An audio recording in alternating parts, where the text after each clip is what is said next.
Alrighty then, ladies and gentlemen, welcome back to the WD BLACK Esports Club Pro League 4 Rainbow Six Siege, supported by Ubisoft and our broadcast partner, Booyah. I'm your host, Blackjack. Joining me is my co-host, Foxy, and of course, our admin, Eisen, as we are here for Division 1 of Week 2, starting off with Day 3 of this beautiful top-tier division of the region. It'll be Mischief Gaming and L2K kicking us off today with their first game on our ever-so-favorite and ever-so-omnipresent map, Oregon. I believe it's no surprise to see this map once again, but I believe it is kind of surprising to see that Foxy's background has changed again. The man moves locations faster than I make videos for my own channel, so yeah, that's definitely... Actually, that's not quite a fast rate. I don't make videos anymore these days. Regardless, we'll be moving into the match right here, right now, ladies and gentlemen. Joining the players in the ban phase with Lift to Kill on the defense, Mischief Gaming on the attack, and the first ban about to go off with Lift to Kill having the first ban on the attackers for tonight. And as the timer ticks down, they've taken a little bit of time with this decision, but I believe we will all know that it's going to be the ace ban coming off first and foremost for the side of the attackers. Interesting decision right there to ban the ace, but given that it's Oregon, I believe we all know that he is quite the versatile hard breacher to have in this map. Hibana is the only one who can somewhat compare, and even then, ace can get more surface area broken, some could argue, and with him gone, it's going to be just that little bit harder for the side of the attack to get walls and hatches and whatnot open. And of course, with the Thatcher ban, that little role or that little role change will be emphasized on just that much more. Mira will follow up as the first defender ban of the night. Mischief Gaming taking down the Black Mirror defender right there. No surprises. Mira, very powerful on pretty much any map when it comes to competitive Rainbow Six. And then, of course, you have the Melusi ban coming in as well to just round things out here in this match that we're going forward with. The bans have been taken care of. Thatcher, Ace, Mira, Melusi are your bans here tonight.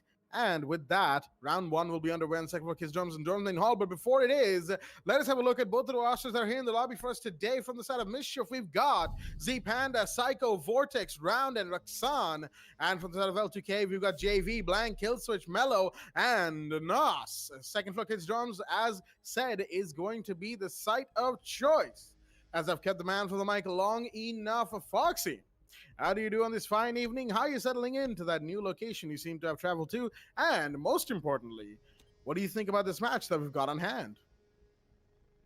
I think this is the as apt as I can get along with this location and the match that is coming up. Of course, I'm joining everybody live from Goa, but right now the match in hand, Mischief Gaming and Live to Kill. Both of these teams, they've always been this. They've always had this little to and fro going on between them. And finally, I'm getting to see MIG come up and stand up, make a stand in fact for themselves. Season 4 has been amazing for them, but as we happen to go ahead from here, it sure will be interesting to find out what they have to offer. JB, Blank, both of them running the standard stuff. The Wamai and Kaid will be out, of course. We don't see the SAS combo come out, not a whole lot when it comes back to Division 1, for sure.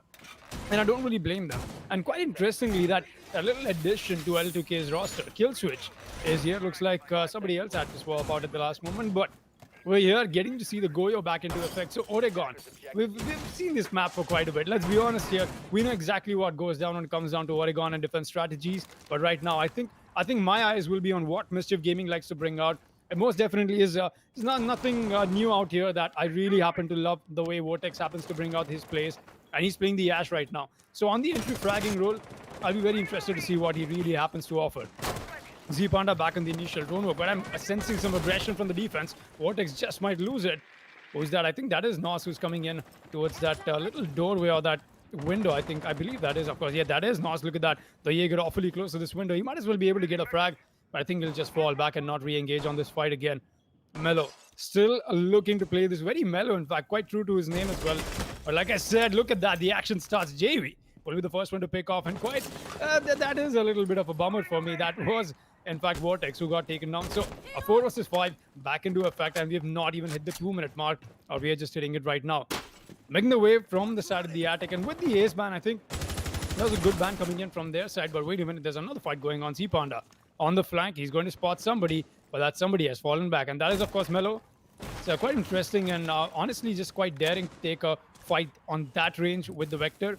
Personally, I would not love to do that myself. It does happen to be a very close combat gun, so you want to make sure you take that kind of a fight. But as we happen to proceed ahead, Psycho still on the window. We still don't see her making any movement or enough commotion, I guess.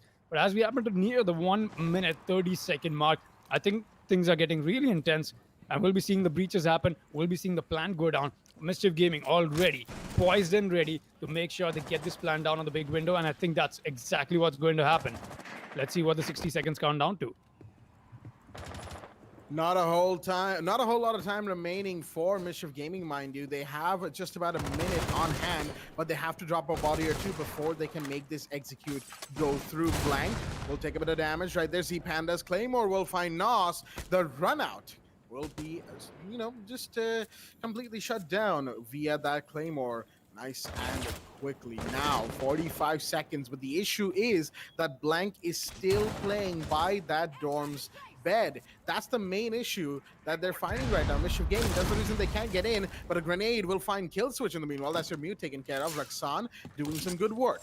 The next, of course, are the Goyo and the Kaid. Blank and Mellow need to go down because JV's position, sure, it can be contested after getting into the building itself, but until Blank is still here, it's going to be so much harder for the Mellow find Z Panda in the meanwhile. That's another big drop as the Kaid will hear the Hibana coming in. Psycho goes down. That's the diffuser drop, but Raksan's coming from behind. He finds one. Can he find two? He gets the down in. Mellow with the triple in the meanwhile on the white stairs. The Goyo doing some work. He's being chased as well. Raksan has no time though.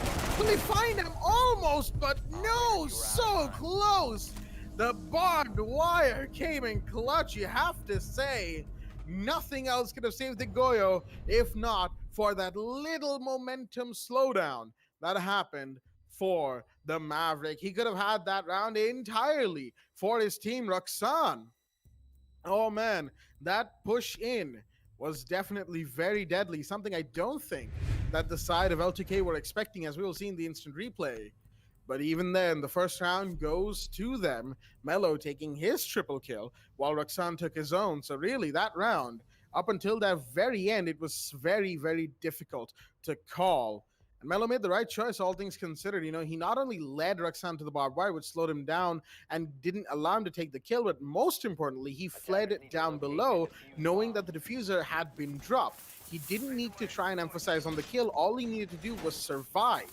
And the Maverick would be left with the option to either go for the plant, risk getting C4'd, or shot with no option to get off the plant or chase the kill. It was really a no-win situation for the side of Mischief Gaming. They played that round fairly well. It's just that they got stalled on big window of sight for far too long. They could not decide on how best to approach the situation. And once that, once the threshold of the minute mark, once the threshold of the 40-second mark was crossed, time started being a much bigger concern than it was just a few moments ago. As, all things considered, it's been around just some, had to take a quick little Discord server change, but I think we're all audible once again.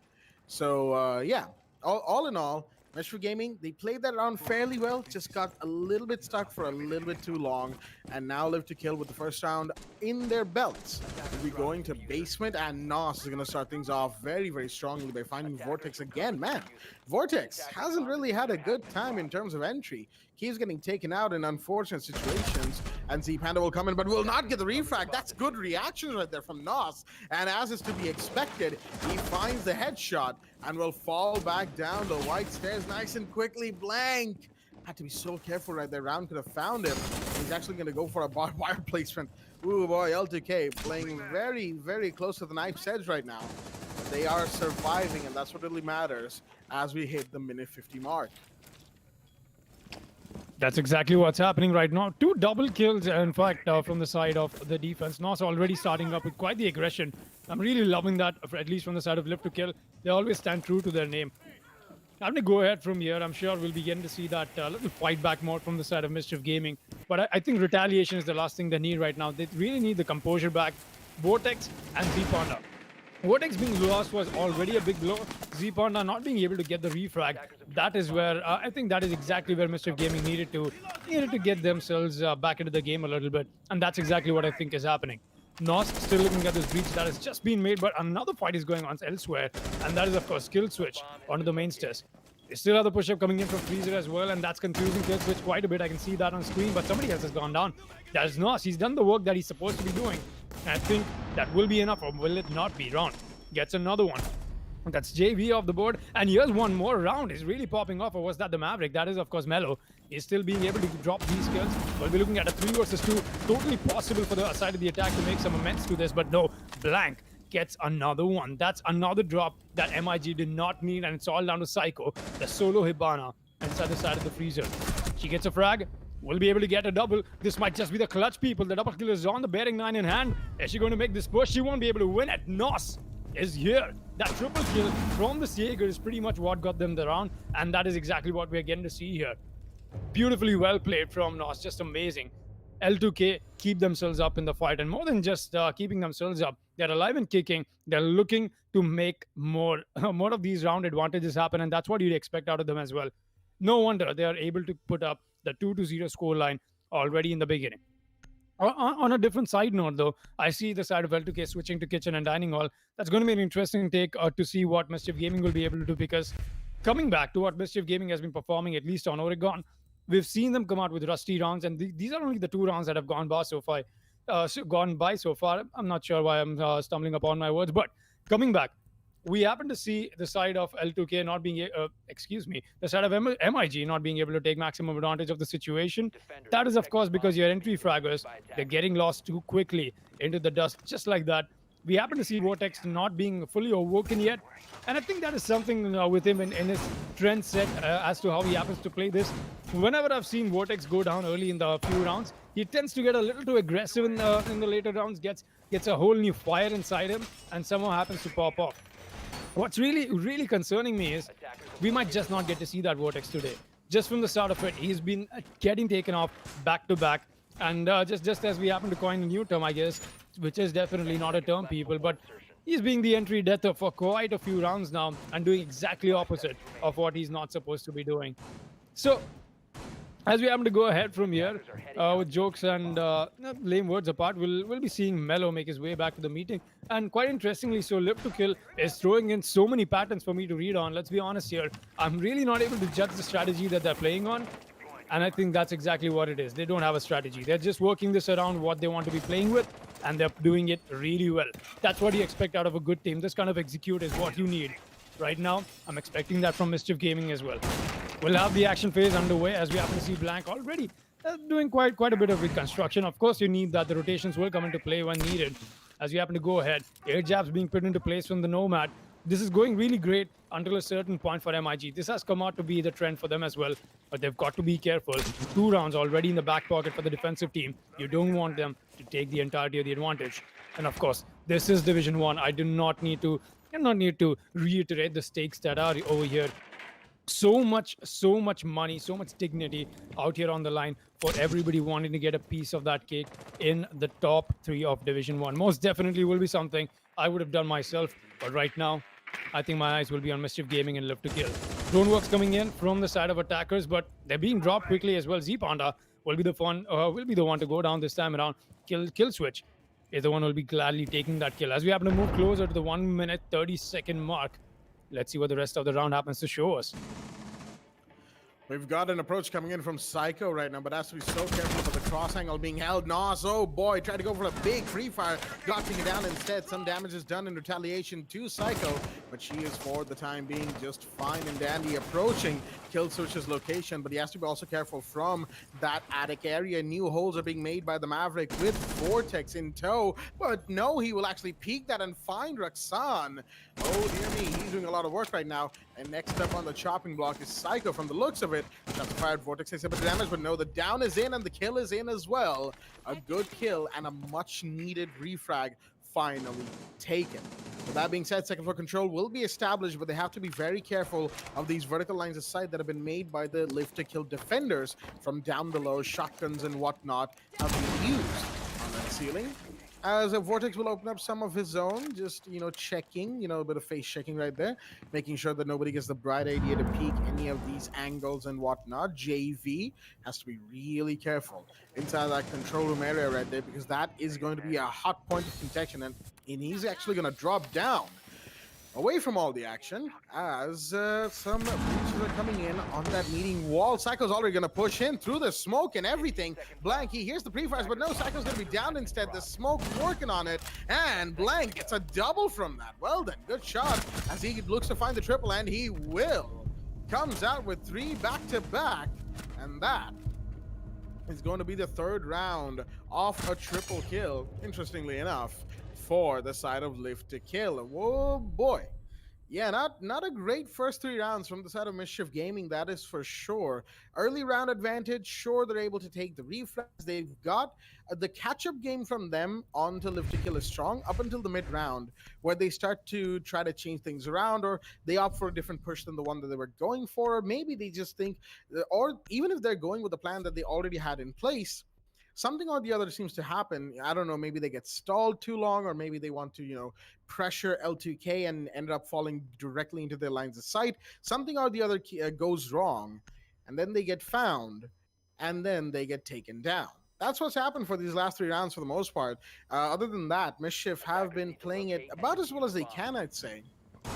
But then again, we've seen before from them that not so great early match starts can be turned into much better match ends, actually. They've won some situations slightly worse than this, 2-4s, and I think even a 1-5 is in there somewhere pushing for overtime or something like that, if I remember correctly. So definitely there's a good chance of Mischief making it back from this. And again, it's only been the first 3 rounds, right? We're just starting to transition towards the mid-game, the halfway point at round 7 roll swap. So there's plenty of action to still go before the victor of this match is actually decided. And that too can be called under contention regardless of who takes match point first. Many matches in this week itself have evidenced that you can be on match point for as long as you want. Your enemy team will not be giving up, and if you slack off up there on match point, you're gonna get taken to overtime, and you're going to lose the game from there should that situation come to pass. So excuse me right there. Lift to Kill will definitely be keeping that in their considerations, and so will Mischief, of course, that the fight never is truly over when it comes to competitive Rainbow Six. They're just, they're still going to be fighting regardless of how far this match is going. We have some shots already being fired. A call comes in from the Dekebi. There we go. Mischief. They love playing the Dekebi, and they're going to be doing that one more time tonight from the looks of it. Z-Panda sends a call out, but that's not going to give them any leads, not just yet. Blank doing a bit of vertical work right there. Reconnaissance work, but Vortex will come around from dining and find Nos. And this time, he's not going to be the entry deather. He's going to be the entry fragger, at least for the first kill. He needs to find a second, though. Gotta be careful from above. That is, from the looks of it, Kill Switch. He needs to flee now because the angle has just been widened by that Ash right there. Kill Switch takes a bit of damage from that second Ash charge. Again, he's got to be very careful of where he's standing. There's so many lines of sight that he can get taken down from. And then there's the big window to worry about that he is holding. And it's pretty much the first line of defense for. At the minute 30 mark, Mischief Gaming, they've made good headway. They just need to emphasize on this just a little bit more to get in there and get things done. All right, too many holes here and sites or points of entry, in fact, for them. But wait a minute, somebody else is on the side. Dokubi gets the first one, gets free flag quickly enough. JB comes in to the rescue, but he's still got damage that he's taken from the side of the main stairs. Or that will come around from the main window. Vortex, he's top of the white stairs. Where is he looking for? Is he looking for these frags? Or will he get taken down mellow? Might just know what Vortex is up to. But the pre-fire comes around first, and Vortex, that's very good. 2 kills that he's taken. Will he get the third? No, he's barely alive. And he'll be taken out. JV still looking to make amends to this. A 3 versus 2 kicked into action, and the post planned. In fact, 30 seconds and kicking down to it. JB and Blank, they've got to make up to the situation right now. Roxanne just has to wait, just has to play this intelligently, but that's exactly what LPK will be looking to make as well. Blank goes down, and that's JV. That's a cleanup, people. MIG come out stronger than before, and this is the first round that they've been able to put into that little dent, the momentum L2K has been gaining on for themselves. L2K, They've had a good run, but I think finally MIG has come out to stand a little bit to them. There we go. 3-1 is indeed the score, and we're headed to round 5. These are 2 rounds before the roll swap happens, and of course before the halftime. So just the way we happen to look at this, it is looking very good for the side of L2K, but I think the side of MIG has a little bit of fight left in them. And now with them back to the Dokkaebi usage that they usually like to do, we've seen the dependency of this team quite a lot when it comes back to an operator like Dokkaebi. In fact, even so many teams that have been playing against MIG have been able to take out the Dokkaebi just as an attacker ban right off the bat in the beginning. So I wouldn't blame them. They're definitely coming out to use it better this time around. They definitely did, but I think that might get obsolete towards the end of it. Once you happen to read into a situation, you cannot just bring out the same trick twice. Let's see what will happen. Of course, this is the basement. It will be comparatively easier to defend than what we saw them do on the side of Kitchen, or in fact, for the side of Kids and Doms. But as we happen to go ahead from here, I'll be looking to see what changes are coming from the side of L2K in terms of how they're trying to counter-strat MIG. It most definitely is an interesting match, but once again, it is Oregon. We're not getting to see too many new things. But most definitely, I'm loving to see what L2K has brought out. Just very standard stuff, nothing too flashy. They're just being able to win these gunfights and being able to take situations control at the right time. It's pretty much that. Honestly, if you'd ask me, they're at the right place at the right time. And that's what you'd want to be, at least in a game like this. We happen to see them get that tactical advantage. Mischief Gaming looking to make their push from the side of blue bunkers, and I think that might just be the right thing for them to do. They've got enough breachers, they've got enough manpower to make sure this works, but they've got to make sure they clear out their flanks. They've got to make sure everything's been accounted for. Live to Kill loves to take advantage in moments like these. That little lapse of attention from you could end up in them winning a round. Live to Kill still very bouncy on their feet, still looking to make amends to it, still looking to find those frags for themselves. And that's what I would do if I were them as well. Meeting all control taken, and breaches are coming off. Blasts are going on. In fact, if you'd ask me, this might just scare me a lot if I was a defender, but definitely not Live to Kill. They're looking strong, they're looking heavy, and just happen to see this 5 versus 5, no lives lost so far except Nos. He's taking a little bit of damage. That of course came in with the broken Goyo shield. That's quick utility clearance. If you'd ask me, Mischief Gaming once again is slowly taking control of the situation, and oh, I almost thought he connected. Psycho will be the first one to get that frag, and Blank goes down. In fact, Live to Kill, like I said, they're looking a little shaky this time around, just because MIG has come out to be the better man in control this time around. Dokkaebi's nades coming into good use, but Nos, he's looking to find some crispy one-taps, which he's not able to, not yet at least. Making the push right now from the hatch. What will happen? We've only got 1 minute and 20 seconds left, and the C4 comes out, and that's the explosion, people. A 4 versus 4 back into effect. We've still got Nos down, but not out, and this could go anywhere. 4 versus 3 back into effect, and Blackjack, please hop on the mic. Oh, most certainly I will, as it's now 4 vs 3. Round finds one more kill switch to go down, and Round himself will get down. A retaliation? No, not quite. Z Panda comes in for cover, but he's still got to find the Goyo inside of White Mellow, the last man standing now. He's trying to revive Nos. Will he be successful? No, not quite. Throws a C4 out, isn't able to get it. Z Panda's confirmation comes in, and Nos is down, and now it's all down to Mellow. Takes some damage from the Nomad, and Round actually will be the one to finish him off. He did get the Dokkaebi, but that was the only kill he got in that entire 1v3 he found himself in. Interestingly enough, Round was downed in that situation, but he got revived, and he came in right at the end to give his team the much needed confirmation onto the Goyo right there. And with that being said, now it's a 3-2, still in favor of Live to Kill for sure. But the thing is, they've lost 2 rounds back to back. And while some could say that for most teams, that would result in all momentum being lost or shifted to the enemy team, not for L2K. They can still hold against the plays that are coming out from the side of Mischief. They're trying to, at the very least. They're going to Basement Laundry one more time.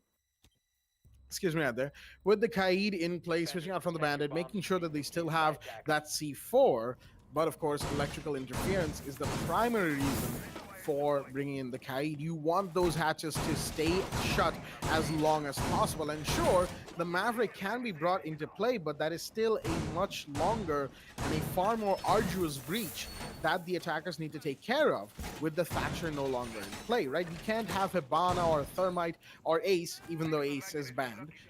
Hypothetically speaking, you can't just have them come in and throw their hard breach utility on the electrified hack, right? It's obviously going to be broken. That's why Thatcher is just so useful, and that is where things get tricky, dicey, if you will, if the Maverick goes down first. That is, of course, what the side of what the side of Mischief needs to do in this situation. And that, Live to Kill needs to do is to take out the Maverick. Whether or not Mischief allows them to, of course, is an entirely different question. That is a question I think I'm myself searching for an answer. But hey, just the way we happen to look at here, Mischief has had a good run in terms of the retaliation they've been trying to make. Not a whole lot. Live to Kill, they're getting a little too above their heads. They're getting a little too overconfident, I think. That's what is happening. You're able to take 3 definitive rounds out of the side of the attack on defense on a map like Oregon. I would expect a little bit more than just a 2 to 3 on a scoreline like this.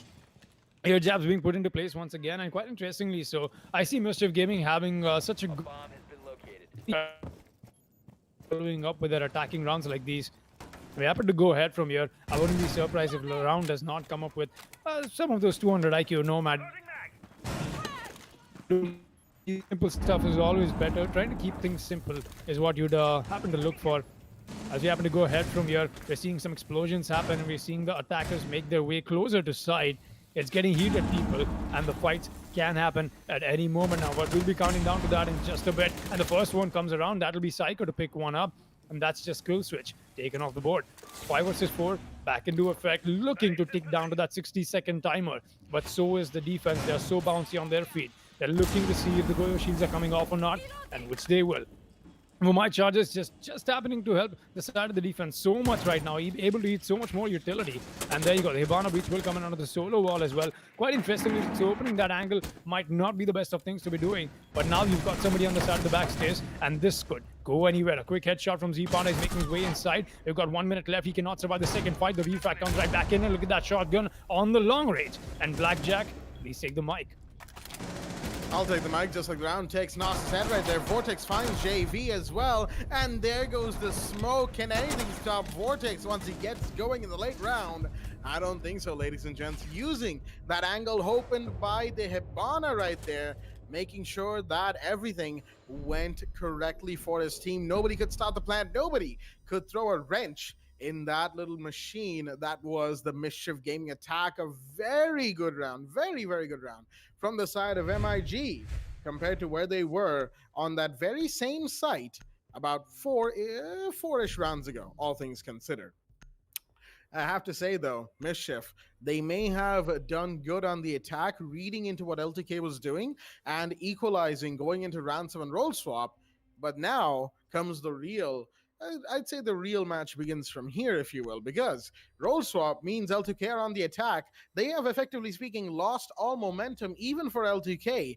It's going to be hard to gain back the kind of momentum they had when they were 3-0 up back in the 4th round. Now at round 7, 3-3 with Mischief, taking 3 rounds on attack on Oregon, back-to-back, going into defense.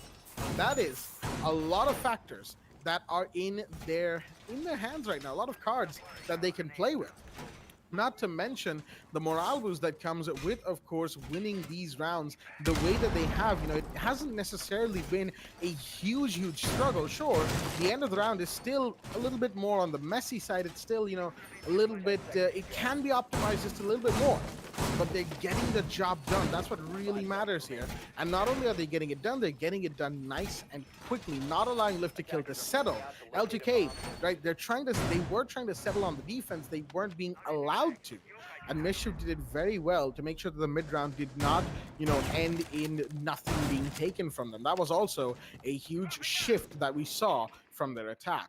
Now, on the more comfortable defensive, you know, emphasized side, I would say, Mischief will definitely be the ones looking to settle in, especially towards that mid-round, which means defending and fending off the Live to Kill attack as long as possible.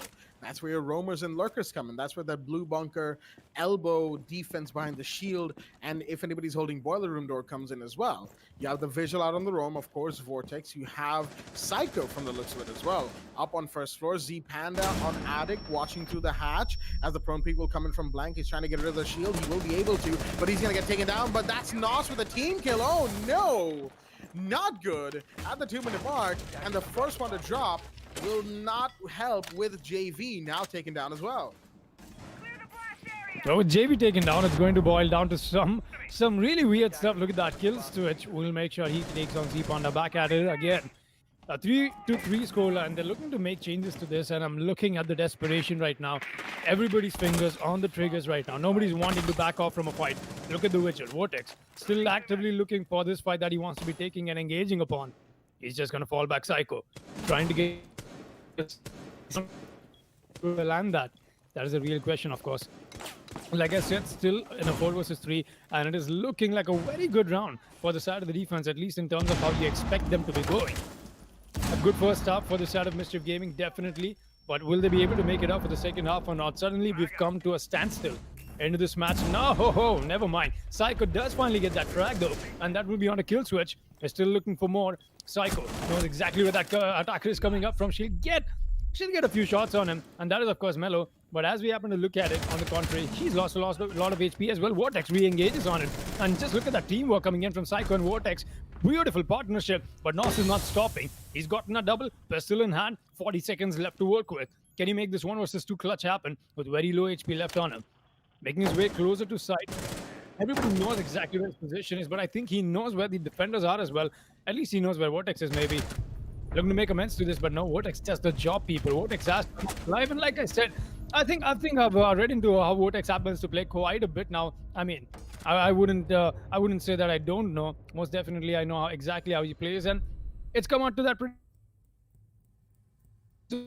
He's not stopping, and so is Mischief Gaming. You look at the scoreline again, 4-3. They're back into control. They're the ones who are holding the steering wheel right now, and this ride could go anywhere from here. Round 8 is where we're headed to. The second half is looking all the while more promising and more exciting. Let's see what MIG has to say about this.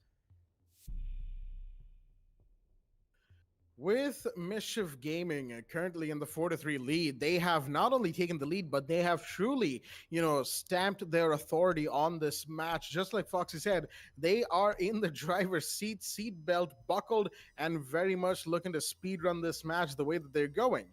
But the issue is, it's L2K, and at any point, they could start turning things around against you and start taking rounds for themselves, which means Mischief have to be very careful and have to absolutely make sure that they do not get ahead of themselves at any given point in this match. They cannot afford to relax. They cannot afford to, slack off on the defense, not even once, because if they do, they will be facing the wrath of Live to Kill, and that won't feel too good, let me tell you that much. That first attacking round for L2K may not have shown exactly how powerful they can be.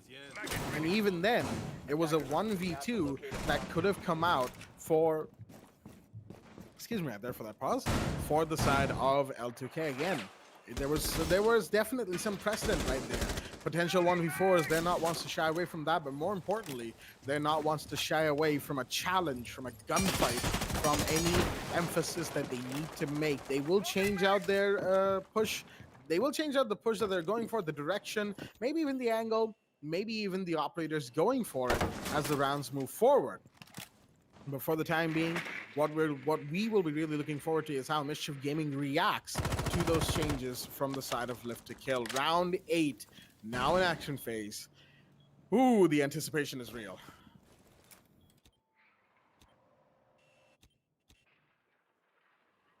But most definitely is. We have to move ahead from here. Round 8 has come out to be quite the decider, if you'd ask me.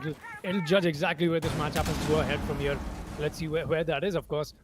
Z Panda re-engaging on the same angle. He got taken out a few rounds ago before the role swaps happened to come into place, of course. But hey, we still got MIG alive and kicking, and I'm really loving the fight back mode they've entered in.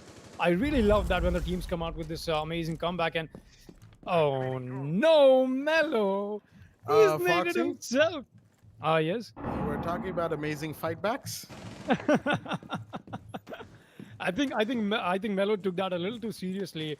He's just like, my greatest enemy is myself, and he's just like, boom. It's not the best of things to be doing right now, of course. In a 5 versus 5, still alive, nading yourself is the worst things that could happen to you, of course.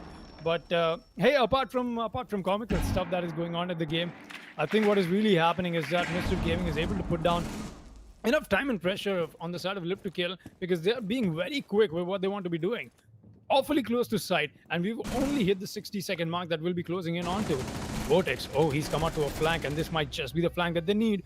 But the sight work is already being taken care of by Raksan. He gets a quick headshot on the kill switch. We're still looking to see what changes could happen here. And there you go, the long angle from Psycho. Once again coming into effect. Vortex, meanwhile, picks up another kill on the other side of this map. Or is that the Hibana? No, he'll be able to walk away with the kill onto her. JV goes down. We still don't see the plant coming off. Of course, there's no place to do that. But Black, he's on site. What is he doing? He's flicking around and killing everybody on site. This is a 2 versus 2 back into effect. Make that a triple for Blank. He's popping off. And Blank! Quad kill! Blank does it, people! Living to kill, quite literally. Oh boy, this man just turned the tides of this game all by himself, all on his shoulders. One man to do the job, and that's Blank. Live to kill, happened to survive that round by a very little margin, and I think that little margin was covered by Blank himself. Beautifully well played, coming in from that Maverick. I think that is possibly the best heart breacher play I've seen coming out into this season, at least for sure. And that was quite the performance, just being able to run onto side and gun every single one of them down. Beautifully well played. We'll be taking a quick look at that in the instant replay and heading back to round 9, and let's see what they happen to offer. 4-4. This match is getting quite exciting. This is the heat that they're bringing in. This is, of course, Division 1. Let's see what happens. Oh boy, Blank. Managing to find an opening to get in there, breaking through the defense of Mischief and making them pay in kind for it.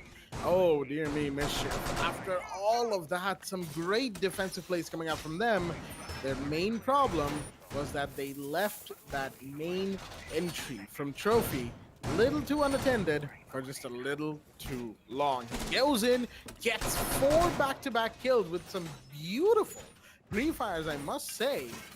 And that, of course, unfortunately, was not expected by the side of Mischief, who got taken down quickly, swiftly, and absolutely shredded through their defense. Man, Live to Kill will definitely be happy about that one, because they were looking down the barrel for that round as well. A 2v4, 2v5, I think it was. Yeah, 4K from Blank single-handedly pulled that round out of the depths of that barrel that we were talking about just now. And that has, of course, brought us to a 4-4 on the 9th round on the action phase here and now. With Mischief Gaming attempting this site one more time. I don't think they'll have any self-destructions from the side of the attack to rely on this time around. Oh, okay, maybe a potential team kill if Nos keeps jumping around in front of his teammates' line of fire like that. But even then, just a little bit of damage done. He's not really gonna bother about that too much. But he might just have to, because Vortex has found kill switch in the meanwhile. That is your Jackal of the board, and that was a peek from Big Tower that they, I don't think, were looking for. Live to Kill definitely did not expect somebody to be all the way up there at this point in the round. But that, of course, is exactly what Mischief is counting on. The fact that Live to Kill isn't counting on certain plays coming out from them. Plenty of gunfights happening right now, as Round has to be so careful. There's going to be a grenade flying away any second now, but there's a magnet to stop that exact decision.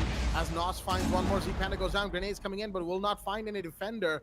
Z-Panda, of course, off the board. Big drop right there. Blank takes a bit of damage. That was from a peek from inside the side, but it doesn't matter. Melo finds another. Round is down. And now it's all up to this 3 versus 4 that Mischief Gaming finds themselves in. Live to Kill, trying to make this round their own, as Vortex is coming in for a big flank right now. He might just get hurt out. He has to be so careful, because the Ash is right there, and he will get taken down by Nos as well. 2v4, not looking too good right now. And now it's up to Psycho and Raksan to pull off what Blank did in the previous round. Can they do it? Capcan and the mine, trying their hardest. Roxanne taking so much damage right there from the main breach. Mello will take damage as well, but no, Roxanne will go down, and now it's all up to Psycho. 1v4 with the plant going off, shots fired, and Mello will be the one to take that kill. Psycho will fall. And that will be Live to Kill taking yet another round on second floor kids' dorms. But more importantly, that will be them putting themselves back into the lead. L2K, a far better round this time around on second floor dorms in Dormsween Hall than the one that they had in the previous round, of course, which kind of relied on blank this time around. They didn't need to because they all came to work and came to work hard. Basement, laundry, and supply room will now be the site of choice. Going back to the site that Mischief Gaming won so comfortably a few rounds ago, can they make the equalizer happen one more time? I think that's the question we should be asking each other right now. Who's going to be getting that equalizer? Or will we see Live to Kill take that definitive lead and just head on to the match point? That's exactly what I'm interested in. This match has come out to be quite interesting. You happen to see the to and fro that is going on between these teams. It's just beautiful. We happen to head here on towards round 10 and into the prep phase. And just the way you look at the scoreboard right now, just evenly distributed, was definitely not so much on the side of L2K. We've got Nos, Mello, and Blank doing quite the heavy lifting, 9 frags on themselves. But still, the only person in the lobby with a double-digit kill so far will be Vortex, and that's coming out from Mischief Gaming. He's been putting in quite the work, and I wouldn't really blame him, but it has to be more than just Vortex being able to put this much work in front of him. Let's see what we'll be able to getting to see from the side of MIG and Live to Kill as we happen to go ahead from here. We got 3 seconds into this action phase. Most definitely will come down to an interesting take on things, and just the way we happen to look at it, let's see what happens. Round 10 is here and underway. Very well prepped, if you'd ask me, in terms of how laundry prep is supposed to be going. But at least not too flashy of operators. We have Psycho running the Mozzie. Now, quite interestingly, so Goyo is back into effect. I think Goyo does come out to be quite the pick for every team, at least on the side of Division 1.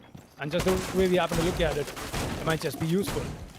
Round coming in with some reconstruction. He's just making sure all of this is taken care of. Does not have to come in later into the round because the action phase has already started. The attackers could make their way onto the site any moment now. Just the way we happen to go ahead from here. JV trying to land a shot or two, but that'll of course be something that everybody in this match is trying to do. But hey, Jaeger coming close. Is he going to get punished? Z-Panda does happen to drop one frag meanwhile though, and that will be onto Nos. Your Ash is taken care of. It looks like Mischief Gaming wants to stop Live to Kill from every single thing that they have, from letting them take match point right now, and that's what I do myself. Looking at this little angle, Vortex still trying to connect that shot on the Jackal. I wouldn't blame him, but I think the railing is just a little too thin for that bullet to go through. Still trying to attempt on this, but no, Vortex has come out with the reinforcement and back onto site. We still have mainstays push coming in from the Zofia as well, and this is some good work that is being put in from the side of the defense. Look at that, the wall has been electrified as well. The Hibana cannot go for the breach anymore from the side of blue bunkers. They're going to be having to get that wall open right beside it. That's of course the electric room with the hatch on top of it. But just as we have to move ahead, Psycho able to miss that flash somehow. Was it just us who did not get flashed? Might have been it. But it does not matter. Psycho does get taken out anyway. We happen to head to this 1 minute mark, and so many kills fly off on the scoreboard. Too many to keep count of course. 3 versus 3 back into effect, and that's what I know. And Blackjack, please take us there.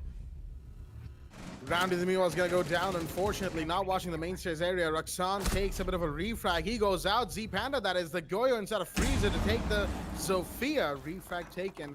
Now JV is the last man standing. 1v2 from inside the boilers, but no, absolutely unaware of where Roxanne was. The lack of intel did not lend itself to his situation, and Roxanne will, of course, seal the deal nice and quickly. No problems whatsoever, as we saw in the instant replay.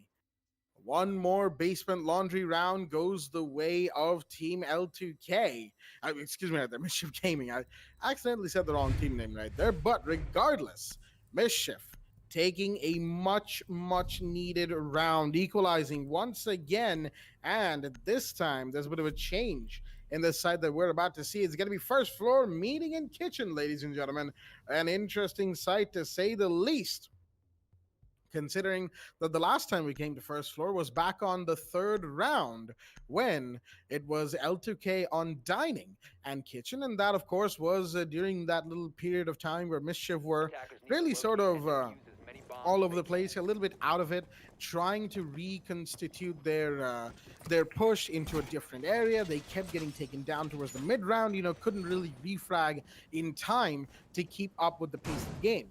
This time around, Live to Kill, while still, excuse me right there, Mischief Gaming, while still playing catch up to a degree, they've managed to keep themselves on roughly equal footing with L2K. That's what really matters right now, and that is what they'll be looking at going into this round. Meeting is certainly quite the interesting side that we get to see. It's not necessarily defender sided, but not necessarily attacker sided either, especially with the way the rounds have gone here in this particular site. And as soon as attackers take control of 2F, everything gets thrown up into the air because attackers can very easily take site from Attic, right? That's what you would imagine. However, sometimes that's not what happens. A late flank or just some good site hold from the side of the defense. Excuse me right there, manages to win them the round in multiple occasions. That, of course, they will be looking forward to do. Mischief Gaming once again. But looks like there's a bit of a request to take care of the Electroclaw on one of those single reinforcement walls of meeting itself. So it could be that Live to Kill wants to get the hard breach done quickly and go for a nice little plant inside of meeting room itself. Certainly something that we have seen from them before, so it's not entirely out of the question. But the issue is, do they get the Twitch drone in and then the thermite? Or do they wait for second floor confirmation to come in first? Looks like they want the thermite to get in there ASAP. And that the heartbeat is going to come out, but that's plenty of sound made as well. They've got to be so careful. Now, though, with the Jackal scans coming in, they know that there's at least one person up on second floor, but no! Where did the Ash get taken down from? That was Roxanne from main stairs, apparently. He takes down Nos, falls back to basement laundry, and suddenly, the round itself has been blown wide open, quite literally, because you have that newly opened hard breach angle being watched, and you have the Jackal scans coming out onto the Kaid. There we go. Electric Claws will be taken care of. That is by the Twitch drone, of course, of Blank.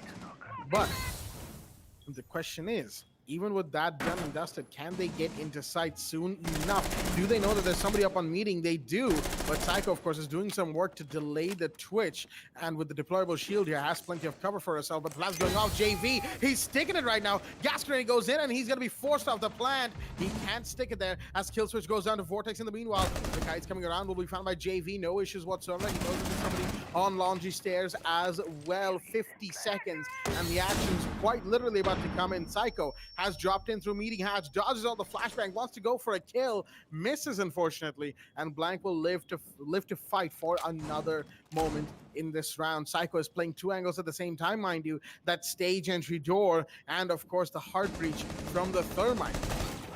The angle of the plant that they seem to want to go for so badly. JV, he's going in, he's got the Twitch, but there's gonna be a peek and it's gonna be shut down as well. All three of them are in this region, but Blank's been down. That's a little unfortunate. Wamai goes in. Psycho trying to go for a peek right now. Could throw an impact, potentially get a kill, but she will regardless. Mello goes down. There goes JV. Now it's all down to Blank, who finds Z Panda, but as he will do that. Shots are fired and it will be Psycho once again with the triple kill to get the round for her team. Blank to fall, as we will see in the instant replay.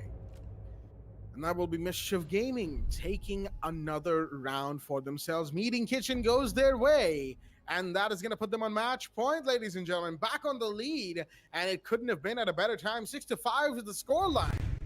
But here's where the real round begins, because they have no choice, primarily speaking, other than to head onto second floor kids' dorms and dorms main hall. Now, could they have gone to dining? Yes, most certainly. Dining kitchen is still an option, and as demonstrated by Live to Kill, it is certainly quite the defendable site, right?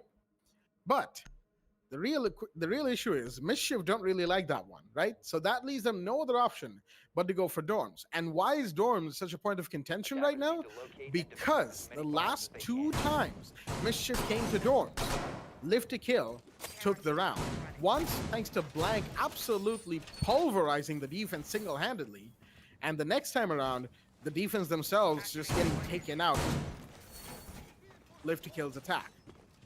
So, with all of that information in hand, and with the fact that Mischief Gaming are on match point, there's one more factor to consider here, that this is the round of ones.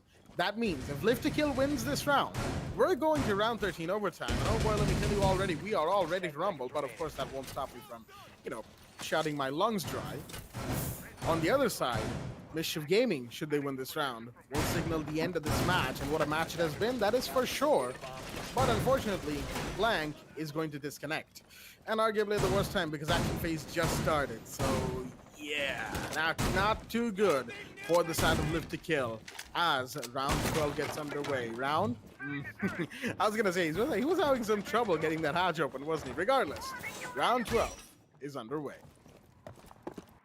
Now, that is, of course, the case right now, but it's just the way you happen to look at it. I think Mischief Gaming has found themselves somehow, they've got the luck on their side, and never mind. Just as I happen to talk about it, they kind of happen to solidify my statement a little bit more. NOS just straight up running towards the meeting split. Not the best of things to be doing, honestly.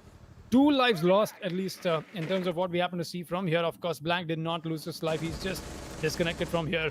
We've still got a fight back coming in from the side of L2K though. Mellow will get the quick refrag, and that will be onto one of the defenders. Of course, Roxanne is the one who's gone down. The side being Kids Norms, it is a very well played side. So many defenders love to go back here, and just the way the success rate happens to show us, this might just be it for the side of the defense to pick up here. Z-Panda still looking to make this push happen. The Valkyrie will come around the corner, but she's got the C4. She most definitely could use that from below. We don't see that coming in, not yet at least. The attackers so desperate to stop Mischief Gaming from taking this match point away from them. Vortex will go for a quick rotate. We are getting to see 2 members from the side of Mischief Gaming on the flank here. Z-Panda looking to make this push happen, but he is being stunned to death. This is quite the work that is being done from the side of the Zofia, of course. But as we happen to go ahead from here, oh boy, that's sad. JV will not be able to recover that exothermic charge back again. Blank has reconnected. But is that going to be a lost cause or not? That's a real question. We still look at ourselves in a 3 versus 4, and this 1 minute, these 60 seconds are what are going to separate as to what happens to this match. Mischief Gaming on match point. They're looking to seize the deal and seal the deal, in fact, if you'd ask me. But just the way we happen to look at this here, Z-Panda coming in with the impact, and that is going to do a lot of damage. Kill switch, barely surviving that while he's making a rotation quickly enough to the side of the attic. This is coming out to be such a clumsy round from the side of the attack. There's just no structure, and the side of the defense does not waste time into taking advantage of that situation. Mischief Gaming take the match. Mischief Gaming take this round with that triple kill, if you'd ask me. Coming in from Z-Panda, of course, we saw one of those kills come out from the canisters, but hey, 7-5, Mischief Gaming takes it away after a long duel in terms of what the to and fro was going down between the rounds. Well played and well-deserved MVP as well. Vortex takes that away.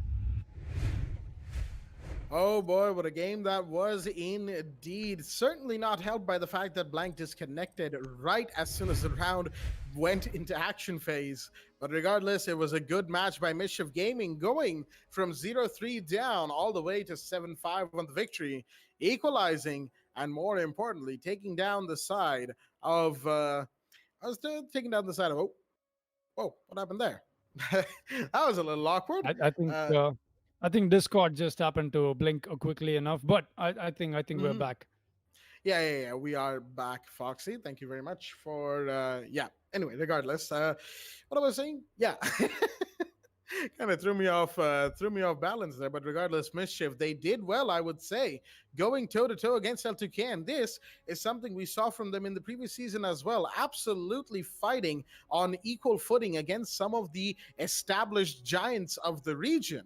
And we'll be talking about that more in Relive the Moment, going live on the screens right now. A little segment that we do post-match, where we talk about the highs and the lows of both teams. And I have to say, the way this match began, the way the game began, Live to Kill definitely did not look like they were going to lose it, especially not the way that they ended up doing. It was very, very close across all situations, starting off with a bit of a clutch from Mello himself, of course, the Goyo. excuse me, they're running down the white stairs, making sure that the barbed wire was still intact to give pause to the momentum of the Maverick. Winning round one, going into round two, they were fairly comfortable on basement laundry, and then of course dining kitchen that they took. Excuse me, that they took with relative ease. Although I will say, Psycho could have potentially made the clutch happen from Freezer in that second round. It says that the Jaeger happened to get his shot off first and claim the kill onto the Hibana before things could go wrong. And here was a bit of a misplay from Psycho, I have to say. Pushing into the smoke and not able to get in there, sort of allowing Blank to claim a kill onto herself and then onto Blank, just gave him enough emphasis, if you will, on... just gave the man, Blank himself, enough emphasis that he decided, all right, I'll just push up and get this final kill as just one operator anyway. But then you had two back-to-back attack rounds from Mischief that went very, very smoothly indeed, all the way up to round 6, the one on your screens right now.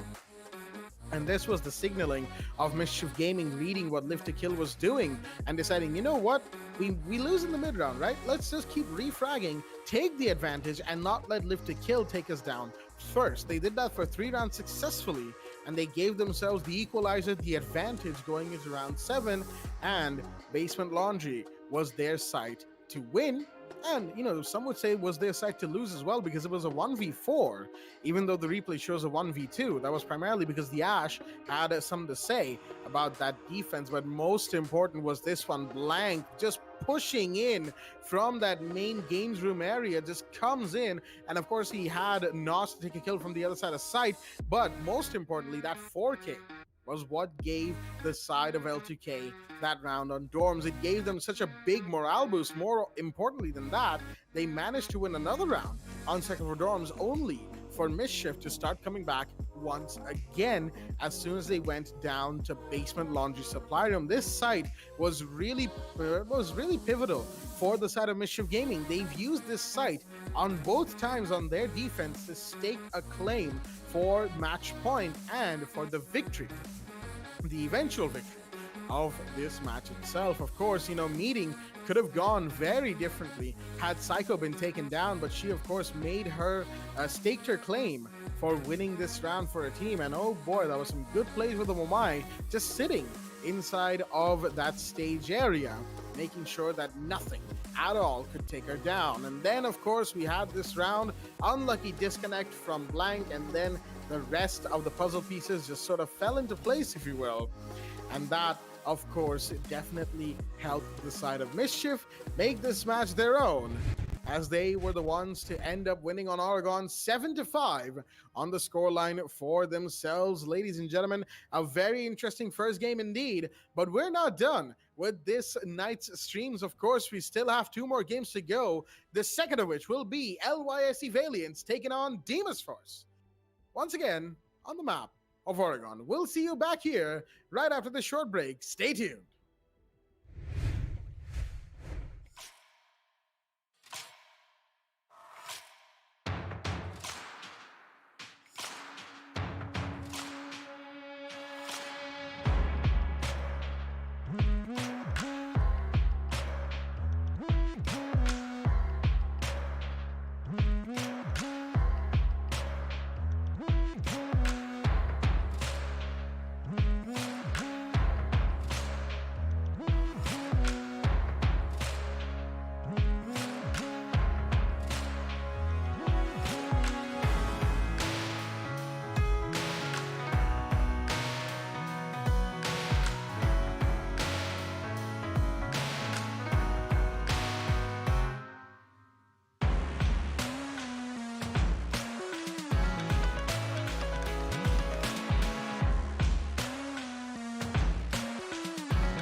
We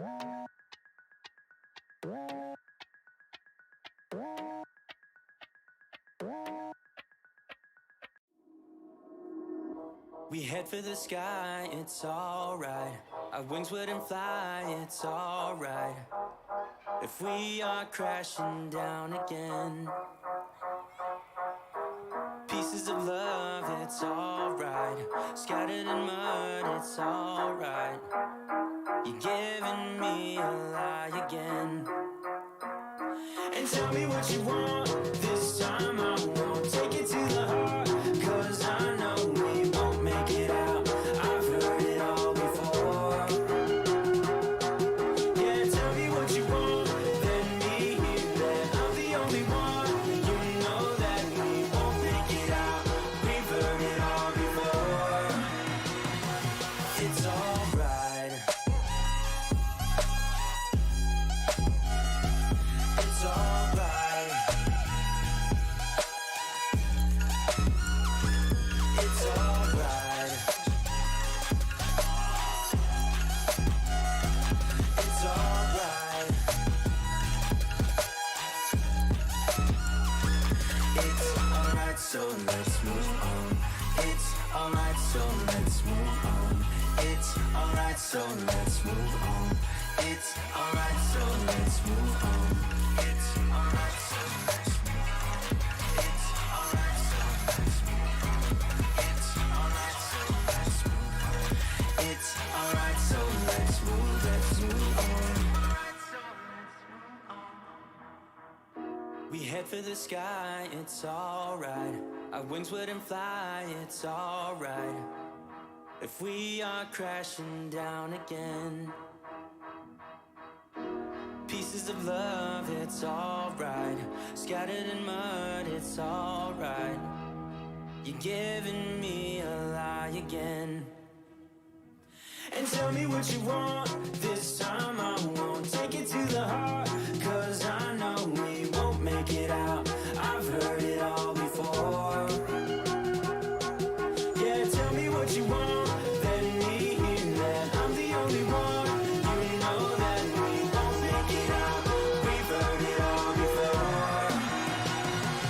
It's alright. Hey. It's alright.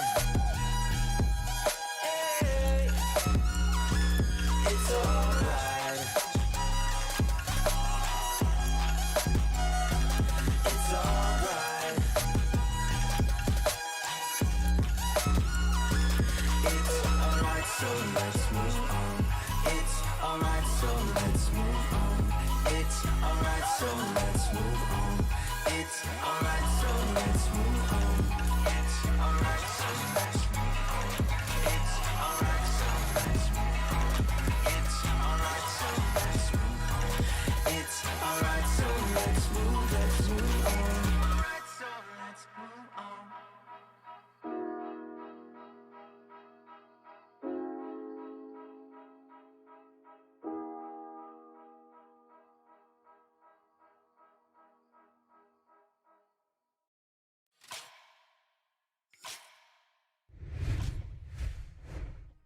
Alrighty then, ladies and gentlemen, welcome back to the WD BLACK Esports Club Pro League 4 Rainbow Six Siege, supported by Ubisoft and our broadcast partner Booyah. I'm your host Blackjack. Joining me is my co-host Foxtrot and of course our admin Eisen, as we are here for Day 3's second game for Division 1 in the final season of the Pro League. We had an exciting first game between Mischief and, of course, L2K, which was a 7-5 to Mischief after a little bit of a slow start.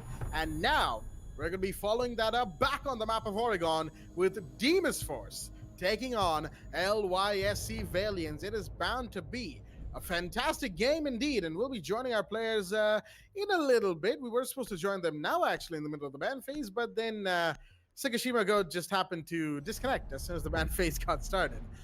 Unfortunate right there. But of course, we will also relay the bans as they happen and up until Demas Force requests for a pause, of course.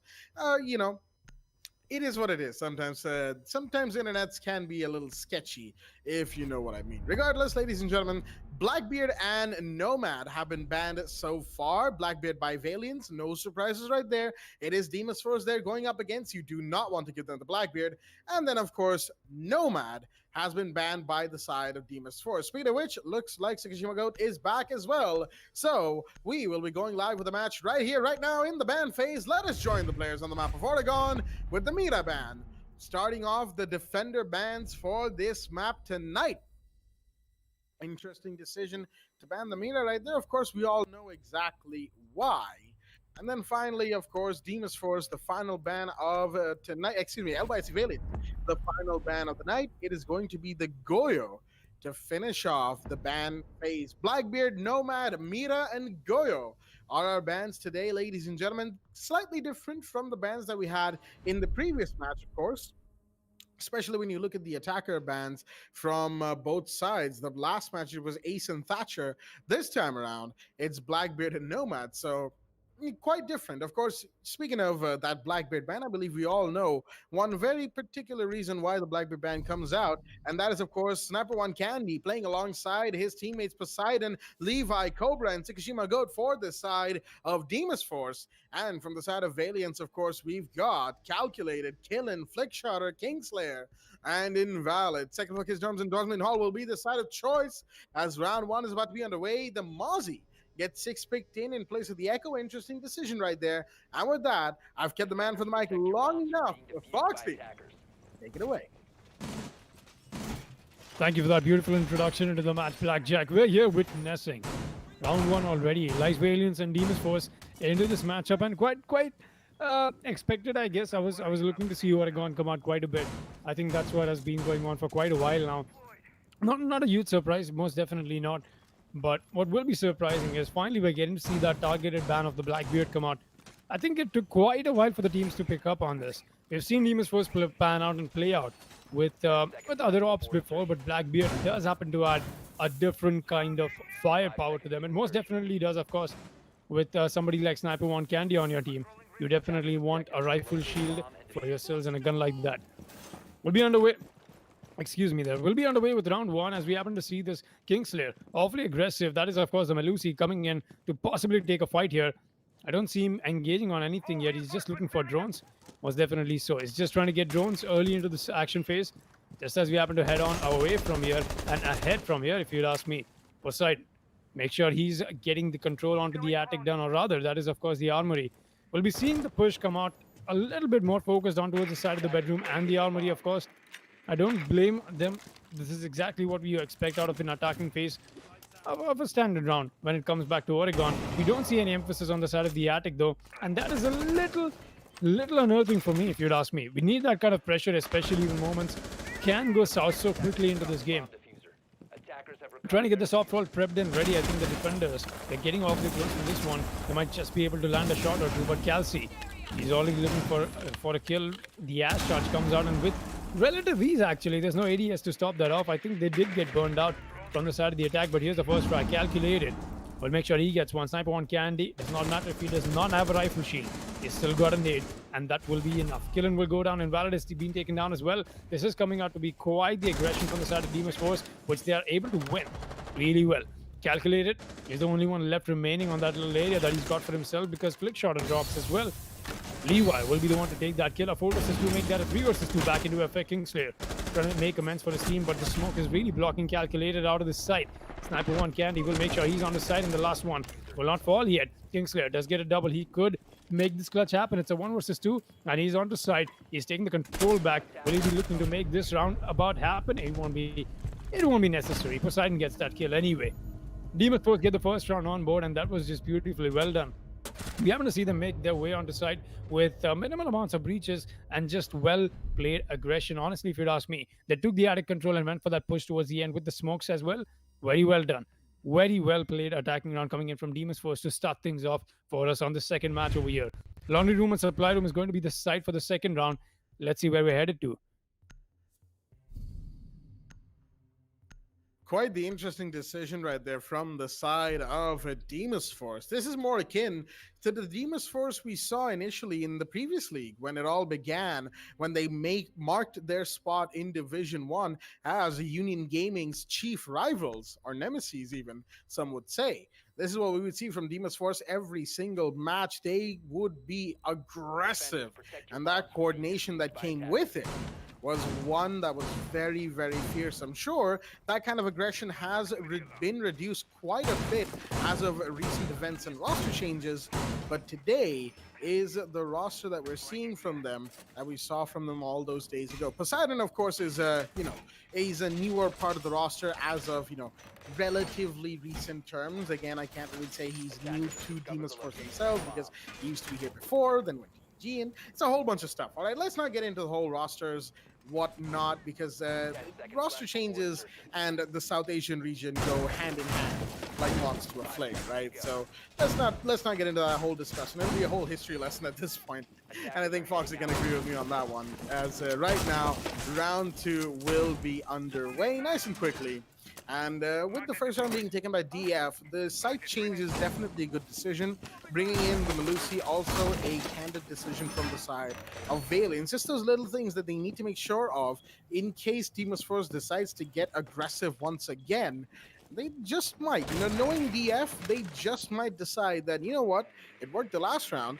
There's no reason for it to not work if we do it again. But the thing is, excuse me right there, Valiance is quite adept at countering what a team brings out against them, right? They look at these things and they decide, all right, so they're playing this way, so we have to come up with a way to counter this, and they do while managing to keep their team composition fairly solid. Grenade goes out, takes care of the deployable shield, sniper on Candy. Maybe had a bit of a wallbang right there on towards Flickshotter, but the man will survive, of course, just barely holding the back stairs as the Banshee gets taken down. He knows that the push is coming in. Barbara is being taken care of in the meanwhile all over the place as Demus Force wants everything to do with this site, wants everything to do with this push. Just killing, unfortunately missing his shots on elbow right there. Flickshotter's got the intel that Sniper One Candy's already in. But of course, things can get a lot more dicey, a lot more quickly if these players aren't watching out for this. And there we go, the smoke pushes out, and I think Killen got away with that. No, not really. Sniper One Candy actually traded with him before he went down. A little unfortunate for them, of course, to lose Sniper in that situation. More damage is being done in the meanwhile, and Tsukishima is going to find Calculated as the C4 goes out. Will that claim anyone? No. Cobra and Levi take a bit of damage, but Tsukishima's inside the side, gets traded, and that is the refag much required. Flickshotter with a double on elbow will find Levi and Poseidon, and that leaves Cobra, the last man standing. He's actually going to find one. Very good shot right there, I have to say, inside of Blue Bunker. Gotta be careful of Kingslayer. He won't be expecting no one behind that shield. A little bit of a misplay right there. And Kingslayer will, of course, make sure to punish him for that nice and quickly. As we will see in the instant replay, a site change and a good hold on Bunker.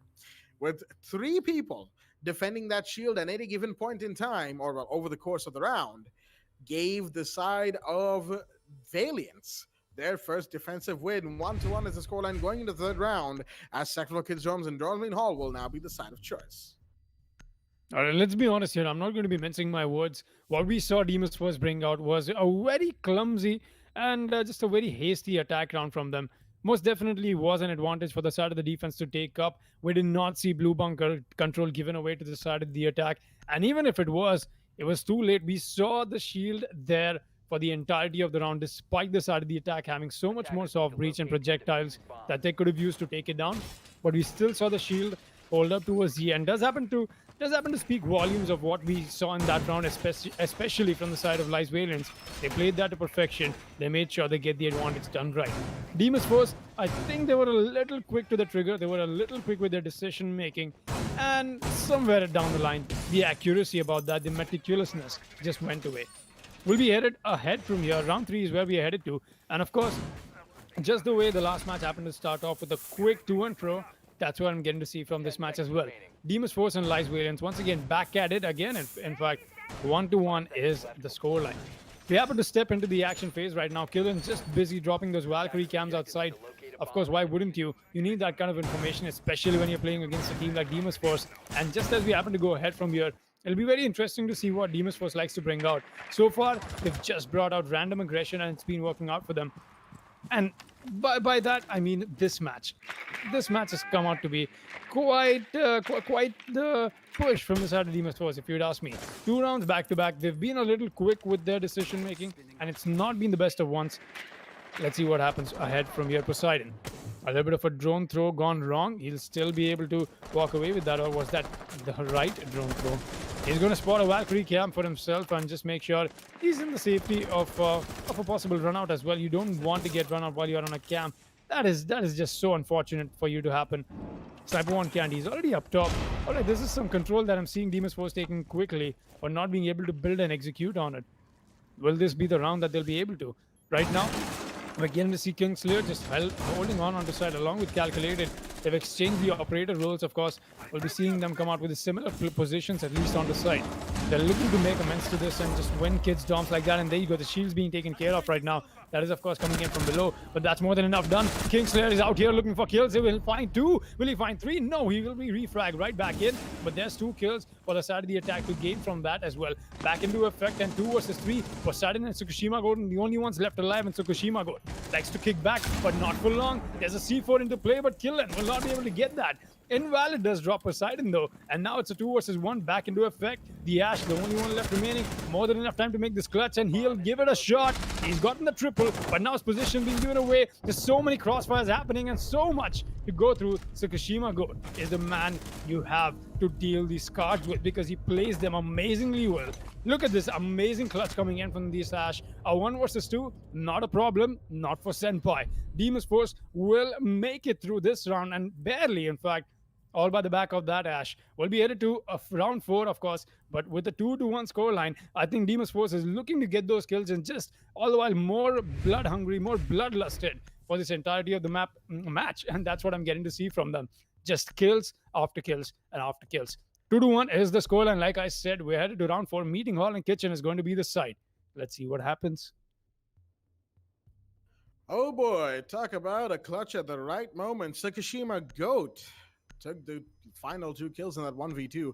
Much needed for him and his team to put themselves once again in the early round lead, as Calculated takes the 6 pick out of the Melusi into the Bandit, bringing in a little bit of electrical interference right there.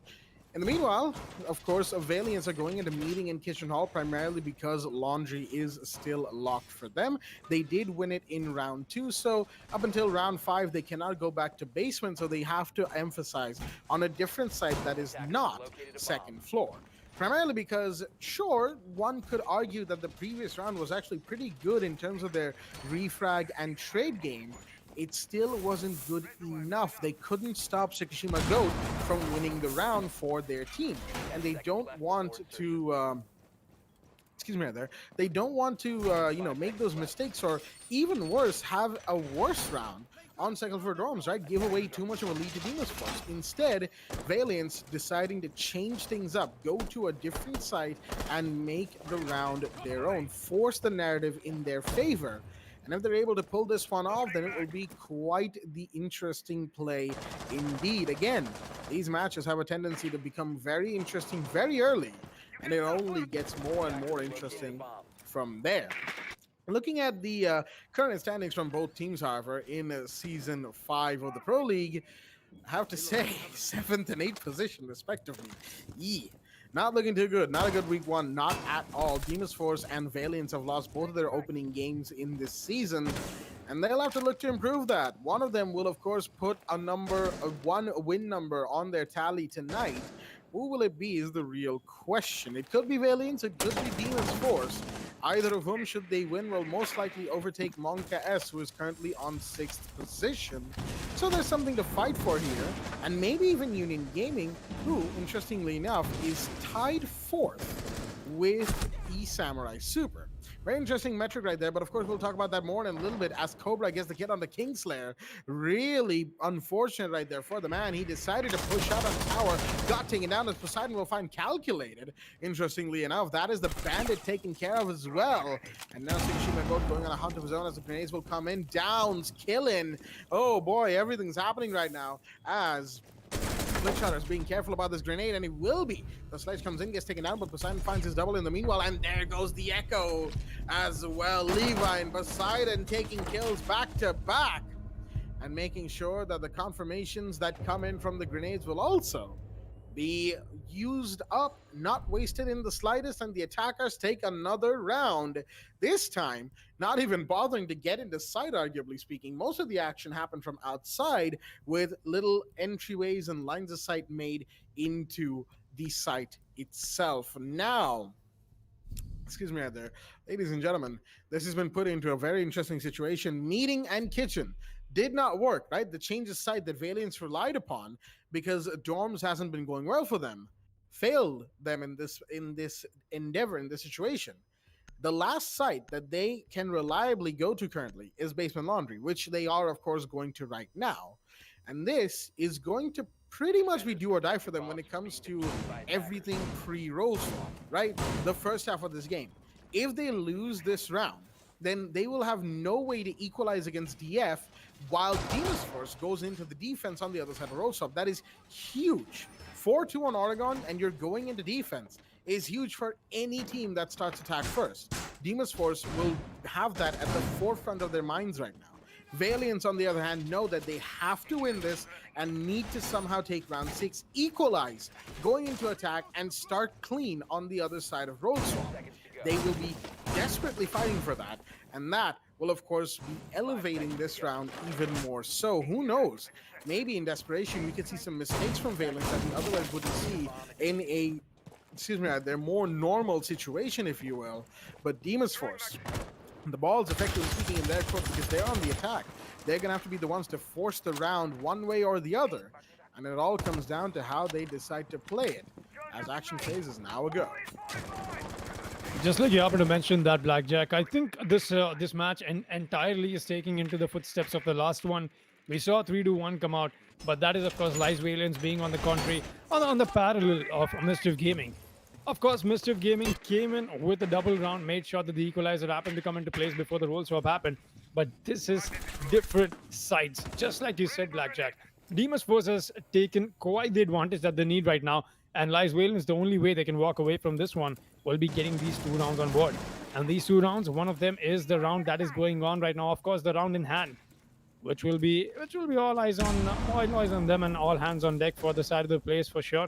But just the way we happen to look at this, Tsukushima go looking to find an early kill. Demon's Force, I think they're very confident as to what they are trying to pull off here. But let's just hope they don't get too confident, because that might just be their undoing. Invalid looking to find somebody from the hatch. He's heard that open, or as he just heard somebody up top. He'll be swapping on that cam back and forth a little bit while Kingsley is waiting for this C4 play to make happen, and I won't really blame him. This might just be it. He's pulled out the Velcro quite nice and early, but calculated does the job anyway. What a shot that the connect comes in all the way from the hallway. He's still got some retaliation coming in from the side of the blue bunkers. That's Poseidon. He's made his way onto the side, but he's not going to be surviving that, not for long. A 4 versus 2, and this is looking really bad for the side of Levi and Cobra. They're the only ones left alive. Demon's Force is really shaking, and all right, Cobra breathing in a little bit too much of that toxic gas canister. Kingslayer, the color brigade, he's looking to get that frag, and he will. What a shot and what a connect. Levi, he'll go down. A 4 versus 1 is what we're looking at. Cobra's got to get this quad kill if he wants to make this clutch happen, but it's looking highly unlikely with only 50 seconds left and so many defenders cut through. This is just it. Demon's Force will be falling this time around as well. Lies Valiance take this advantage, and they make sure they take it rightly. Very well done for the side of the defense. They won't be letting them walk away with this one. But now the real question is, will round 6 go to them as well, or is this still going to be a one-sided showdown? That is most certainly the question right now. And just like I said, Basement Laundry still a good site for the side of Valiance, one that they needed, absolutely needed. And fortunately for them, Demon's Force still faltering when it comes to attacking Basement. That's the only site that they've had pretty much any trouble in, although some could say that the second floor dorms round in round 3 was also one that they had some trouble in as well. So it's not like Dorms is completely out of the question, as we will see from the side of Valiance. They are going back to that site. It is a decision that they need to take right now to go there and win this round. They need this round, absolutely need this round, because you let Demon's Force take advantage going into defense, then you are in for a world of hurt, ladies and gentlemen. Let me not mince my words for a second here. Sure, Demon's Force, as of recently, haven't exactly been too good, if you will. They did manage to climb to the top 4 in Season 3, but Season 4 was not kind to them, and the beginning of Season 5 has not been either. These early season matches seem to really, I don't know, have a bit of a penchant against Demon's Force, if you will.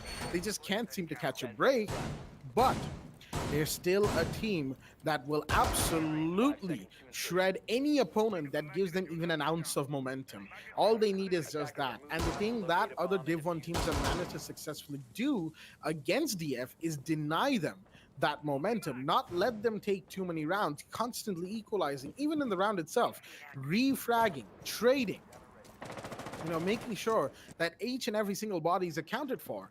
And that has unfortunately not been the case from Valiance so far. Again, they still have one more chance to do it before role swap, before things truly start getting tough for them. And they need to make sure that this round goes their way because of that. Because of Demon's Force going onto defense after this, they will still be aggressive, no doubt. But knowing DF, their aggression is usually backed by a really good chance of winning those selected gunfights. That is going to be very tough indeed. Calculated. Oh boy, that's a lot of shots taken from that Dorm's window right there, all the way out from Big Tower as well. As the attic wall is slowly being breached, I believe. There we go. Poseidon gets that done nice and quickly. The Thermite. But there's a little bit of a Valkyrie camera being used by Flickshotter, who is the mute currently inside of attic, just watching those angles as you have Invalid waiting to impact trick. Yeah, someone is just coming in. Cyber on Candy's gonna go down. In the meanwhile, Kingslayer takes a big first kill, pushing out onto Trophy, but Tsukishima goes gonna find Kingslayer. There we go. The refract comes in, and Flickshotter's been downed as well. Tsukishima, well, excuse me, the Cobra downing him, but a C4 from below will shut down Flickshotter. Calculator finds Levi in the meanwhile, and Poseidon was the one actually taking the kill onto Flickshotter. Invalid takes a ton of damage right there from Tsukishima, but of course the kill not confirmed yet, as he calculated and killing. The last one standing for the side of Valiance, killing big pre-fire. Not going to find anybody off of that. Of course, Tsukishima's trying to push in right now, but you have a Banshee stopping his momentum. He will go into attic and decide to peek back. It's not the best thing to do right there, and he will go down, and so will Poseidon kill it. With a very interesting double kill right there. Looks like Valiance had the idea of what to do for denying the side of Demon's Force the momentum that we were talking about. They managed to make sure that the body count was never more or less than equalized, and they managed to keep advantage once they ended up taking it. 2v3, and with DF having no momentum going into execute phase, the last two players, Poseidon and Tsukishima, could only do so much to try and swing the round back their way. They weren't able to, of course. We had Valiance winning their final defensive round, which, ladies and gentlemen, has made this round all the more interesting because it is 3-3. And this match has been kicked into an equalizer going into round 7 roll swap, where the side of DF are on the defense and Valiance are on the attack. A Capita 6-pick and a Bandit 6-pick coming in as round 7 is underway. Round 7 will, of course, be underway. We are getting to see that equalizer come out from the side of Lice Valiance finally. And hey, just the way we happen to go ahead from here, it is, in fact, the same game that we're getting to see once again, if you'd ask me, Blackjack. But at least on that little note on the difference, it was Demon's Force on attack first, and they've taken their rounds. Everything that they needed is with them. You still look at it on the bright side. I think it is still in the advantage for Demon's Force, most definitely so, because you happen to see them go back under the defense. They'll be able to take this advantage very well, better in fact than Lice Valiance, but I do not doubt what the capacity that Lice Valiance happens to bring in with their attacking rounds, and that's what I think we'll be able to find out. Who's going to be able to take the second half for ourselves? Aizen, if you could show us that scoreboard quickly enough, lovely. Kingslayer on 10 frags himself, look at that. He's been doing quite the work for his team. I still got Tsukishima Goat coming in with 7 himself, but it's not in the double digits yet, and it's quite the work you want to be doing for yourselves and your team if you're able to hit double digits already onto round 6, but somebody else is already onto the map, and that is of course the Ash Kingslayer. He's made his way to the bottom of the white stairs. He might be meeting a defender any moment now. The killer meets one, and Cobra has been taken off quickly and early into this round. I think Valiants know exactly what they're doing. They've been able to read into what Demon's Force is pulling off, and just the way they happen to go ahead from here, it might just be what they need to do. Poseidon on site on top of the white stairs. He might just get taken out from below. He's got to be careful about this position that he's playing on. Levi, he's a little aggressive himself. Don't really blame him, but just the way we happen to see here, Kingslayer setting up the Claymore. We don't see him doing anything more than that. The Thatcher EMPs are blowing off in the distance. Invalid. Of course, he'll be the one making sure all of that happens and happens in the right amounts. That is, of course, the Zofia. We still got another kill coming in, and that was from Flickshotter outside the main window. Poseidon gone down. It's quite the LMG power that we're getting to see from their side. Over here, we're heading slowly towards the 1 minute mark, but the side of the defense is crumbling so quickly. This might just be there for the taking. So Kashima Goat pops another head. Killen will be the one to fall this time around, and that was just more than important. Smokes are coming off and going off in the distance, and the C4 comes off as well. There's nothing to gain from here, and a double kill comes in from the walk-in from Lies Valiance. Kingslayer has done the job, and he's done it right. A 1 versus 3, and now the clutch, and all eyes on Sniper One Candy. Looking to find 3 attackers with so much HP. He's going to find one. He's looking to find the other 2 as well. Both of them outside the main stairs. One of them, of course, below the white stairs. But he'll be coming up, and at the right time, there's no way he happens to walk away from this one. That is the smoke dart. Flickshotter does get the fire dart, and that'll do the job. Just happens to barbecue Sniper One Candy alive. Look at that in the instant replay. Sniper One Candy, not the best of positions to be in, just roasted alive while counter defusing the bomb. Not a place you want to be on, most definitely not. But we still got a lot to cut through, and just the way we happen to look at this match is getting all the while more exciting. 3-4 is the scoreline, and right now the lead is being taken by Lies Valiance. They're looking to make amends to what was going wrong in the beginning, and they've brought it a Montaigne as well. We'll be headed to round 8, and the site is laundry room and supply room. Interestingly enough, this match, to a degree, has mirrored what we got to see from the side of Mischief. Excuse me, there, from the side of Mischief and L2K in the previous match. Why do I say that primarily? Is because, Demon's Force, they were in the lead, very much so, going into round 5, 3-1 on the scoreboard, right? You'd think that they would be able to take advantage going into roll swap, knowing their prowess on attack. But Valiant started fighting back, taking 2 back-to-back rounds, and now make that 3 because they have put themselves on the lead for the first time in this game on round 8. The first round post-roll swap goes their way, going into the 8th round. Excuse me, there, which of course makes things a whole lot better for them and puts them in the lead, putting more pressure on DF. Now, Demon's Force has to try and answer back in kind. If they are going to be able to answer back in kind, they need to change things up. Some aggressive positions are certainly good to have, but you can't be all aggressive all the time and expect it to work out against a team like Valiant, who loves to counter what their opponents are doing. Interesting couple of decisions I just noted from the side of DF are the Capcan and the Frost being brought in. We've been seeing a lot of Frost lately, I have to say. From Div 3 to Div 2 to Div 1, it looks like Frost is slowly making a bit of an impact when it comes to competitive Rainbow Six, and if you ask me, I'm just all the more happier for it. Now, it could just be because she is one of the few defenders with a fairly decent gadget and a deployable shield secondary, along with, of course, a secondary shotgun to remodel sight, which sort of counterbalances the 9mm C1, her primary, that is. Although it's still not a bad gun, just the rate of fire on that thing is horrendously slow. Other than that, it still hits fairly hard, all things considered. So, good operator just doesn't get played a whole lot often because those traps are kind of big, clunky, kind of obvious, right? Capcan, on the other hand, has seen a lot more increased play as of Shadow Legacy and Neon Dawn, obviously. I mean, with the little addressing that happened for that utility dump meta in Neon Dawn, Capcan has been seeing a lot more play. And honestly, as somebody who loves to see Capcan in play, that is also something that I love to see, just in general, if you will. regardless, enough about the logistics behind bringing both of those operators in. Killen's actually going to find one of them. That is Poseidon of the board, and Cobra can't reinforce off the rotate in time, but the kill hasn't been confirmed just yet. The Captain finds one more Levi onto Killen.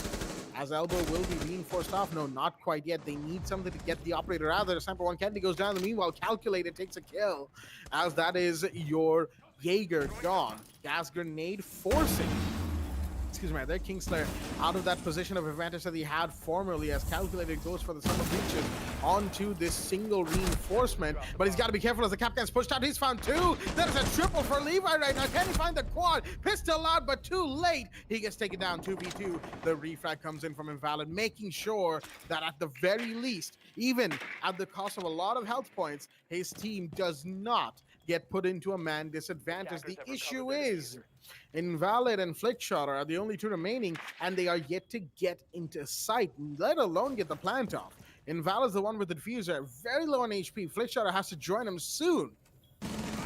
And at the very least, they need to work on making sure Cobra is taken care of, because he is very low on HP. He would probably be the first target for them unless Tsukushima Goat pops up and tries to take one or two. And he actually will. Takes down Flickshotter. That's a big drop right there. And now all that's left is Invalid. The man previously with the gunfight in the cap can will lose to the Melusi. Tsukushima Goat finishes off the round with a double kill of his own.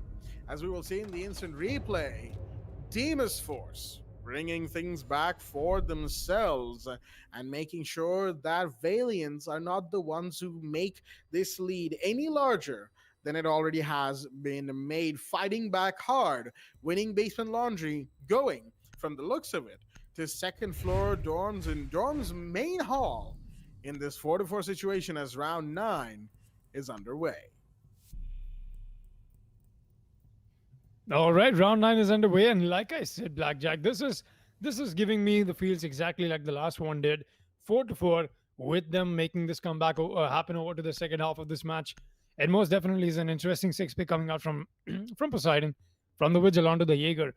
I'll be using that to his advantage for now, but let's see how that happens to collectively help Demus Force. Kingslayer, 12 kills on himself, and we are getting to see quite the contrast in terms of kills when it comes down to the teammates themselves and just that counter comparison between each other. We go ahead from here, it will come down to a very interesting outtake as to whom we see being the highest fragger in this lobby. It most definitely will be an interesting competition. Both these teams, very, very frag powered, very frag centered. In fact, they love to take gunfights, they love actively looking for ones, and they like winning them. 5-5, and we'll be headed into the action phase. 4-4, excuse me, there. They're still looking to push that 5-5, of course, but we'll be able to get that scoreline first and foremost. We'll be able to get match point first. That's my real question. Getting to that 6-round succession for yourselves is where you want to be at and where you want to take advantage of the situation.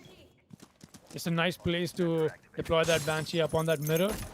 So anyway, that mirror is pretty much non-existent. It's broken. So might as well make the better use of it and place some nice decorative item. That, of course, will be the Banshee for now. Won't be seeing anything more happen from the side of the defense. Poseidon, it's just checking all of the rotations and making sure everything is being considered and done right at least. We still see the side of the defense this time around looking for more information, and that is coming in from the cardiac sensor of the pulse, of course. We have Sniper 1 Candy running the pulse, and just as we happen to go ahead from here, it will come out to reveal exactly how he's betting into the strategy. No lives lost, but a lot of gunfire going around the map. I can hear that go off in the distance. Tsukushima Goat is a man on the gun and on the trigger as well. Of course, it's the MPX. He's got to pick these fights with a little more diligence. Won't really blame him if he wants to just white peek the entirety of the main window. He might as well win a couple of fights. But just the way this happens to go, the ratio in terms of where this is going is not looking good for either of these teams. 1 minute and 30 seconds left. Let's see where this match takes us. Just a little bit more time and a little bit more patience from the side of Valiants might see them not only getting into sight, but making this round their own. But Kellen has to be so careful. There's something so close to him. As Tsukushima will take a bit of damage, but there we go. The Melusi takes his kill and falls back. Levi with the first one, as the Sophia will go down, but shots are fired from White Stairs, and that, there is Kingslayer taking down Cobra. One more drop confirmed as he falls back on the white stairs, making sure that anybody from down below does not get any bright ideas about peeking, as he will actually find Levi with that decision that was made not too long ago. But Tsukishima finds calculated, and that's the diffuser drop right there. Big kill, as a Poseidon will now get the kill onto Kingsler nice and quickly, but Tsukishima's been down in the meanwhile because Invalid's already in, and he's trying to make some plays of his own. So the plant is going to go off, maybe. Sniper One Candy's coming close. He's got this in the bag. He will find the diffuser. Shotgun in hand with the pulse, as he's now the only one remaining. Flickshotter knows his exact location, and it could go either way from here because the pulse, he's got the close range benefit, of course, but any farther than this distance you're seeing from the Pulse's perspective is going to see him lose, but he will still take that. And that is going to be Sniper One Candy's round. That, oh boy, could have gone either way, but it went the way of Sniper One Candy and the rest of Demas Force, as we will see in the instant replay. That is going to be the round going in favor of DF, who will take the lead back nice and quickly and make sure that there are no errors in this situation, at least as few as can be. Round 10 will now go underway with Kitchen and Dining Hall coming out from the side. They're from the side of DF's defense. Looks like they don't want to emphasize on meeting. Kitchen seems to be their go-to site when it comes to the first floor sites of Oregon. And that, of course, will make it a whole lot better for them, of course, as long as they know what they're doing here. Interestingly enough, we're seeing a Warden pick from Levi. So it looks like Demas Force are, cycling in a few less seen operators every now and again, trying to see how they can fit them in to the overall strategy of pushing, holding this site, these sites that they want to emphasize on for the time being. Although, Levi bringing in the Warden does have some precedent in this match, primarily Flickshotter, right? He loves to bring Capitao into the fore, right? So if Levi finds himself in the middle of a, smoke cloud and needs to see, well, he's the Warden. He can just pull up his smart glasses and pull an Uno reverse card on the attackers, turning what they thought was safe cover from the smoke into a very deadly situation. Just a reversal, if you will. But of course, that is very situational, just in general, for the Warden. And Warden himself, his gadget is fairly situational. His kit, however, is fairly universal, I'd have to say. The SMG-12, debatable, but the rest of it, 590 shotgun, the RG-15, I believe he has, and of course, no, not the RG-15, the P-10C, that's Clash's pistol, or what used to be Clash's pistol, and of course, the MPX from Valkyrie. A fairly decent kit, albeit low in terms of damage output. It's still fairly solid and reliable, but Poseidon, in the meanwhile, is going to push out to a small tower, finds the drone instead, making sure that at least the drone economy from the side of Valiant is worsened, even if ever so slightly. Verticality is being opened up right now from the side of LYSC, who are just making sure that all the intel is in place. Poseidon, pre-fires coming in towards his direction from that window in the hallway that was opened right next to him, Locker's hallway, that is, as the MPs will go out. Invalid bringing in the Thatcher, and the Selmas will go out as well, nice and quickly, making sure that the hard breach is taken care of. Minute 45 on the clock, and now the gunfights are about to begin because the line of sights have been made. The issue is, second floor still has a Warden. He's still got the roamers in play, and they could figure into this very largely if Valiants don't emphasize on this right now. Poseidon will find Flickshotter. Big drop, as it's now a 5v4. Make that a 4v4. Poseidon goes down.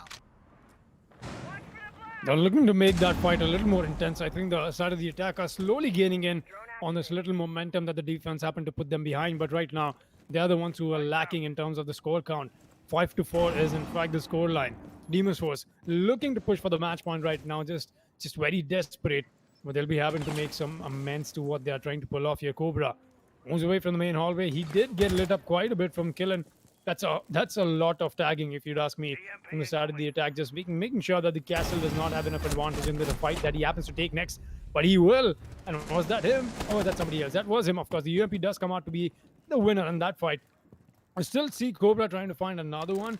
I don't think he'll be able to, at least not yet. He did! Look at that. The Thatcher goes down the castle just all the while so aggressive, and he finally does get shut down, and that will come off from one of those attackers killing. I think that was who did get the better of the side of the castle. We're still looking at a 2 versus 3 and looking to make this push happen. Smokes are out and the plant has got to go down. There's not enough time and there's just so much denial that they have to cut through. It does not look possible. It looks like Demon's Force might just be able to get match point. The Maestro cams are coming into the play as well. C4 goes out, amounts to nothing. I think that just took away his Maestro cam, but it won't matter. The Alda is here and so is the MP5 from the Malusi. That will do the job for them while it was a little unfortunate getting to see that little sight, a little spectacle where you happen to see the denial come out in the C4 and it takes out your Maestro cam that was supposed to be your backup denial as well. But looks like on the happy side for the side of Demon's Force, they still had themselves enough denial, and that definitely came down in the form of bullets and guns. And that was just very well done, stopping the plant and just getting that round for themselves, because that was more than just a round for Demon's Force. That is match point. 6-4 is where they're headed. And right now, the scoreline is going to be so much in the favor of the defensive team. They're looking to seal the deal. Laundry room and supply room is going to be the side of choice. Laundry and supply now the site of choice from the side of DF. Looks like they want to play it safe with absolutely just making sure that none of these rounds, the sites that they pick, that is, will be a site that they lose easily. Basement Laundry is definitely very dependable from that angle. Excuse me, there. All is considered. And that, of course, is going to make things a whole lot better for them. Again, just like Valiants, they want to go onto the dependable site, and then they want to make this round their own off the basis of that. 6-4 is the scoreline going into this round. Match point round as well for DF, who are now looking like they want to shut this match down as soon as possible. But, of course, Valiants, like we say, they make changes to their holds depending on what they perceive is the plan from the side of Demon's Force. And I say perceive primarily because they're trying to read DF, right? It sounds counterintuitive, right? Reading a team like Demon's Force sounds like a fool's errand, if you will, but it's not entirely, as... excuse me, they're as not smart of a thing as some might say, because DF, again, are fairly readable in general. They like to change up their patterns, but there are always patterns to how they defend, to how they attack. And that is what Valiants has sort of been latching onto for these last few rounds, at least initially speaking, in the mid game, where they were trying to take the lead, where they had equalized against DF.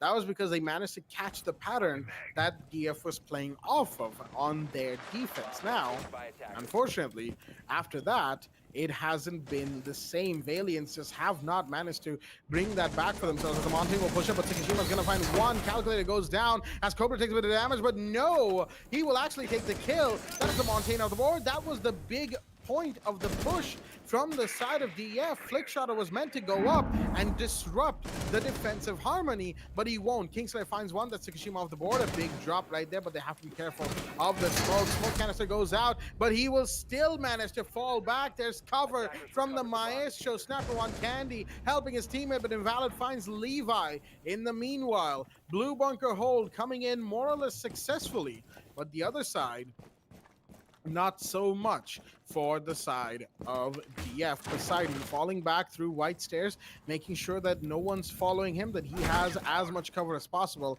And mind you, Valiants have lost their Heart Breacher Calculated, which means that they can't even reopen that rotate that was reinforced off on Blue Bunker's elbow. Cobra making a little punch hole right there. Has to be careful of the Zofia now approaching from the main stairs, but there's a barricade right there which will force Killen to give away his position on the southern end of the map. Invalid on Boiler Room. Needs to be careful of White, needs to be careful of the corridor ahead of him, and of course the side door, but Killen has made his way into Laundry Storage. Now is the question, can this two-sided push work for Valiants? Can they bring this back for themselves in any way, shape, or form? Give themselves this round and then push into one more round to push for overtime. Poseidon will say no to that. That is Invalid on the board, and there he goes on to kill it. finishing off Demas Force's match with a beautiful double kill of his own, and the match 7-4 in favor of DF. What a match indeed, ladies and gentlemen. Demas Force putting their first, they're putting their first win on board for themselves for the season, and it could not have come at a better time. Day 3 will see them put 3 more points on board in this season, and it will be off a 7-4 victory on the map of Oregon against the team of LYSE Valiants. Valiants, unfortunately, will need to work harder in their offline matches and, of course, their matches tomorrow, because Div 1's not quite done. We still have one more day to go before week 2 itself ends, and we break on Monday before the final week itself on Tuesday onwards. But, of course, enough about that. Right now, ladies and gentlemen, we will be going in a short while into Relive the Moment, a little after show segment where we talk about the highs and the lows of the match itself and what we love to see, what we didn't love to see, and what could be improved from both teams' perspectives going forward into matches in the future. And of course, it helps teams in their VOD reviews as well post-stream when they want to see where they went wrong, where they didn't, and what to improve going forward. With all that being said, of course, I have to say, DF was like, they took the early game and the late game. The mid game was very much Valiance. I believe at least on that end, Foxy can agree with me. And of course, more on that as we go on to Relive the Moment right here on your screens. And in this case, I think none better than Foxy is suited to take us through this little segment. So, Foxy, all in all, an exciting match. Wouldn't you agree? I'll have to agree with you, Blackjack. Definitely an exciting match, and it came out to, I think it came out to quite the butterflies in my stomach, because just the way I happen to look at both these teams, they are great in their own rights. And just as we happen to go ahead from here, it was looking so much like LYSE Valiants might be able to win this. It was looking so much for a second like Demas Force is about to win this, and I just could not point my finger at any single one of these teams. And I think that is the best part about Division 1. You never know what's going to happen, and that's exactly what I got to see today as well. It does come down to these teams just never disappointing me on a personal basis, but at the same time, they've come out to not disappointing their fans as well. A very good and a very well-deserved victory for the side of the team here today. They'll be walking away with a good amount of points for themselves heading into the last week, the finale week, in fact, for Season 5. It's going to come down to matter all of that. And right now on your screens, Tsukushima go to play like this. Oh boy, how can this go unnoticed? A 1 versus 2 with the Ash on side, just beautifully well done. Able to come in with those fluid reflexes from his side. But hey, that was just more than what we got to see from Demas Force. We got to see good fight back from LYSE Valiants. This is one of those rounds right now. They came out with a very good defensive hold. Even the shield was not taken care of from the side of the blue bunkers. And that is something it is very standard. You know, when you happen to see somebody making the push happen all towards this basement of Oregon, blue bunker push is imminent. Even if that does not come around, even if you have somebody pushing in from the electrical hatch, somehow somebody's always in that area. Getting that cleared up is just so crucial, so important. You don't want defenders to just make that your home, and they're able to control the site remotely. That is just the worst thing that could happen. But hey, we saw more worse things happen. It was still a good attempt from the side of multiple of these clutches that were supposed to come out. But hey, this one especially, they did come out to throw in a little bit of a Burger King reference there, I guess, because he quite literally got roasted. The Jaeger just not able to survive the heat over here, and LYSE Valiants made sure they're able to come in with their own fight back. Yet most definitely that retaliation from them was just A1. But right now, what is the standing for both of these teams? That's going to be something that will be affecting the teams coming ahead. And just the way we happen to see these teams go ahead into Division 1, it will be a huge deal. In fact, oh, what a beautiful shot from Tsukushima Goran. That one, failed to appreciate it before when it was live. And this one especially, the Pulse coming in with the 1v1 to win, the shotgun on the face of the Capita. There's nothing Flickshot could have done at this moment. He could have gone for a quick rotate and just for a rappel onto the side of Kid's Doms. But yeah, that's what I would have done if I knew there's a shotgun on right next to me with 30 seconds left. Would not get too hasty, but I don't blame them. Demas Force did walk away with that round, and they did walk away with a match point on their heads. Very well done and very well played. A well-deserved victory, most definitely so. But I'm sure we'll begin to see more of that from these teams than just this and just what we saw today. Beautiful game, Blackjack. I'll have to appreciate that. Most certainly, I would have to appreciate that as well, Foxy. A beautiful game from both sides. Demas Force emerges the victor. But of course, we still have one final game to go after this, and I believe it's a game that all of our viewers have been waiting patiently for the entirety of the night. And that game, ladies and gentlemen, is going to be Union Gaming taking on Among Us, and we will see where that leads after a short break. Stay tuned.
We head for the sky, it's alright.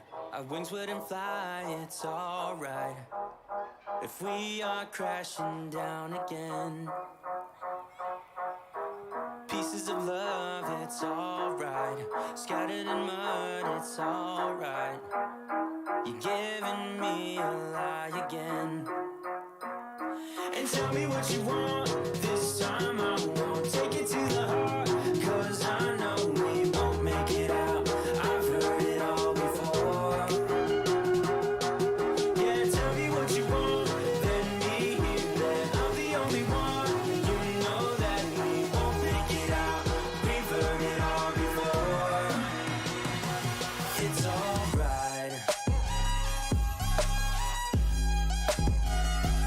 It's alright.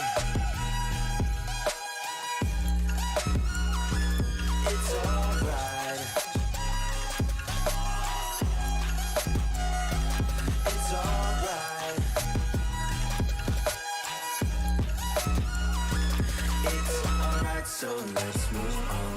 It's alright, so let's move on. It's alright, so let's move on. It's alright, so let's move on. It's alright, so let's move on.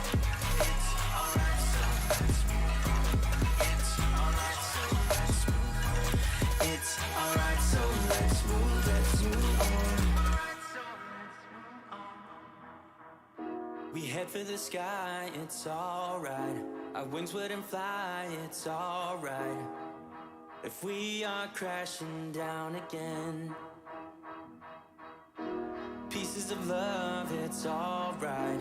Scattered in mud, it's alright. You're giving me a lie again. And tell me what you want, this time I won't take it to the heart, 'cause I know we won't make it out. I've heard it all before. Yeah, tell me what you want, let me hear that I'm the only one. You know that we won't make it out. We've heard it all before. It's alright. Hey. It's alright. Hey. It's alright. It's alright. It's alright, so let's move on. It's alright, so let's move on. It's alright, so let's move on. It's alright, so let's move on. It's alright, so let's move on. It's alright, so let's move on. It's alright, so let's move on. It's alright, so let's move on. Alright, so let's move on.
Alrighty then, ladies and gentlemen, welcome back to the WD BLACK Esports Club Pro League 4 Rainbow Six Siege, supported by Ubisoft and our broadcast partner Booyah. I'm your host Blackjack, along with my co-caster Baba Gusta. Man, I stumbled quite hard on that one, but regardless, of course, I'm your host Blackjack and my co-caster Baba Gusta, and of course our admin Eisen, as we are here for the final game of Day 3 of Division 1 here in Season 5 of the Pro League, and it's the big one. Union Gaming taking on Monka S here on the map of Cafe Dostoevsky, which will be going live on the screens right now, in fact, as we'll be joining the players in the ban phase. Monka S on the attack, UG on the defense. Let us join the players here and now. With Union Gaming having the first ban on this map tonight, they will decide to ban the Thatcher. No surprises right there. Thatcher bans, of course, the standard ban when it comes to any division in any division of the Pro League, just in general. Wherever you're playing, expect a Thatcher ban and expect maybe even a Blackbeard ban or a Nomad ban from Monkas. I don't think they'll ban Blackbeard, though. UG isn't exactly particularly prefer Blackbeard, but looks like they will ban the Jackal instead nice and quickly, making sure that they have, at the very least, banned one of the more annoying operators when it comes to attackers in Rainbow Six. And Jackal is, as we all know, a pretty annoying operator to deal with, regardless of if you're a roamer or an anchor. Mira will also be the ban from the side of Monka, so it looks like they just don't want the Spaniards in play, ladies and gentlemen. Mira banned alongside the Jackal. Those are the Spaniards taken care of, and now Union Gaming has the final ban for tonight in this map. Cafe here to break up the Oregon monotony that we were seeing in the first two games of tonight, albeit they were interesting games regardless. Goyo will be the final ban of tonight, and with that, the ban phase has been taken care of. Thatcher, Jackal, Mira, and Goyo are the bans here tonight for all of our viewers at home. And with that, let us go in to round one, the first round of this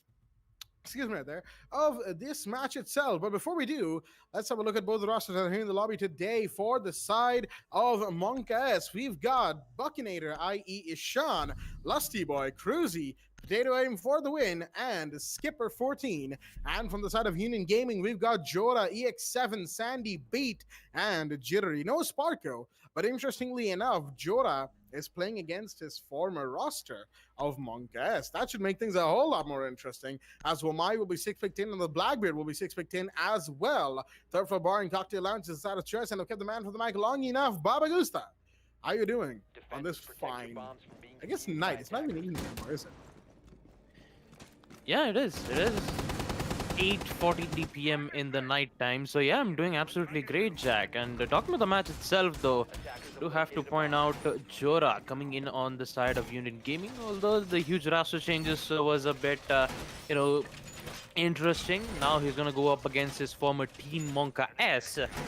Very excited to see what's going to happen here, and we all know why Sparko isn't here. Happy married life, Sparko. I mean, yeah, I can get that as well. The man's probably very happy right now, just enjoying his time.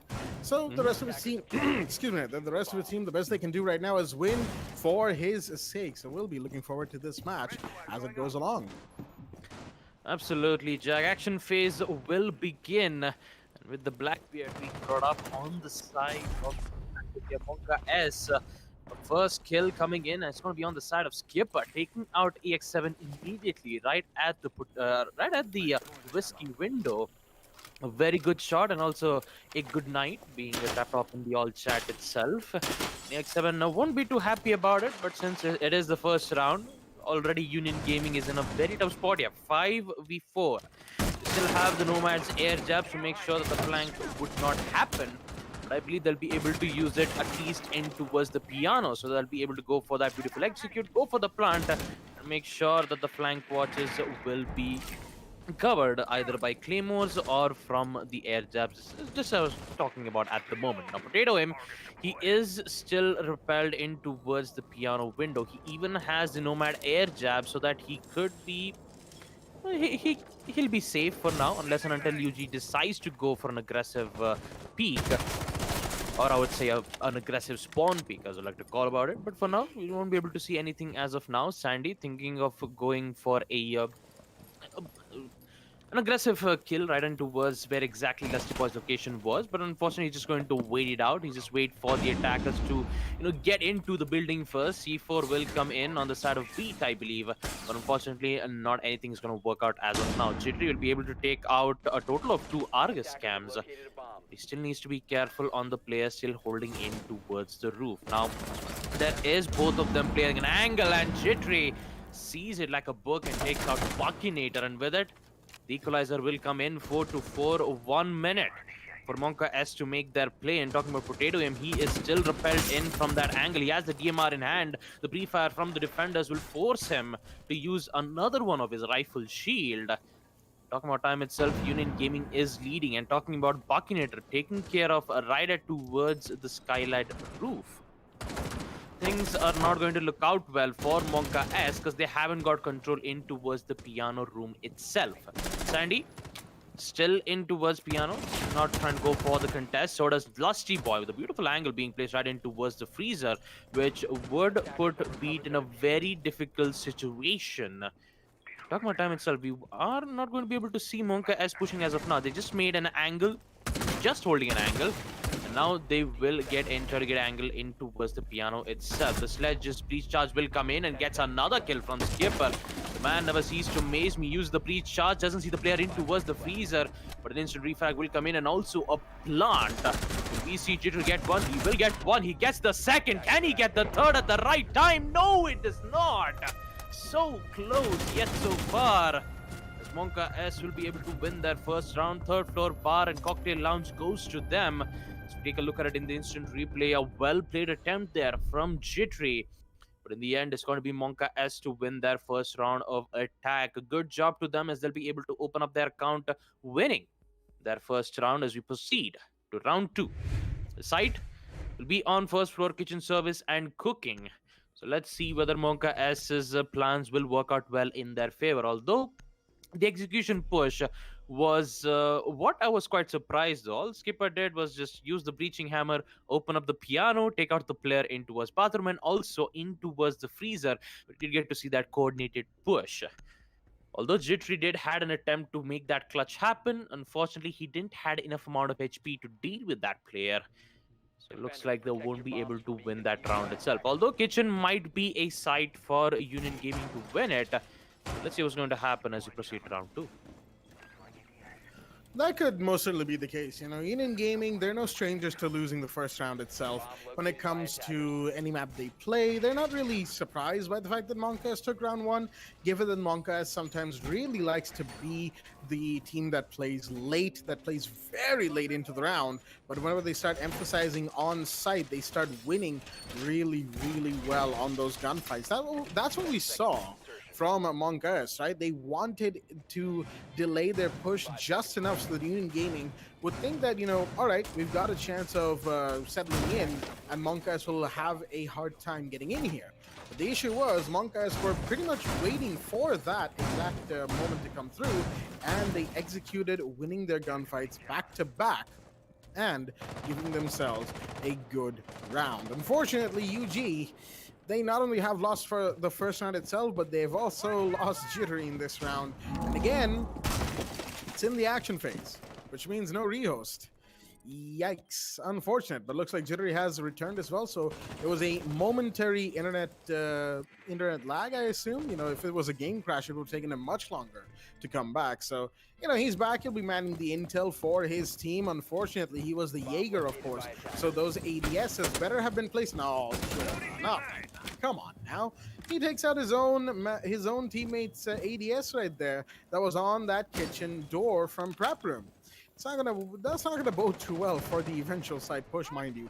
Even if those ADSs take out one gadget every 10 seconds now, that one gadget is extremely essential when the attackers are, when they're parsed for those utilities and whatnot. But Cruzy, oh boy, very nearly got taken out right there as he was just trying to put an air jab down. But Sandy will go down, unfortunately, not unaware of the push coming in from third floor. And that will be Sean taking the first kill. But EX7 fires back onto potato aim.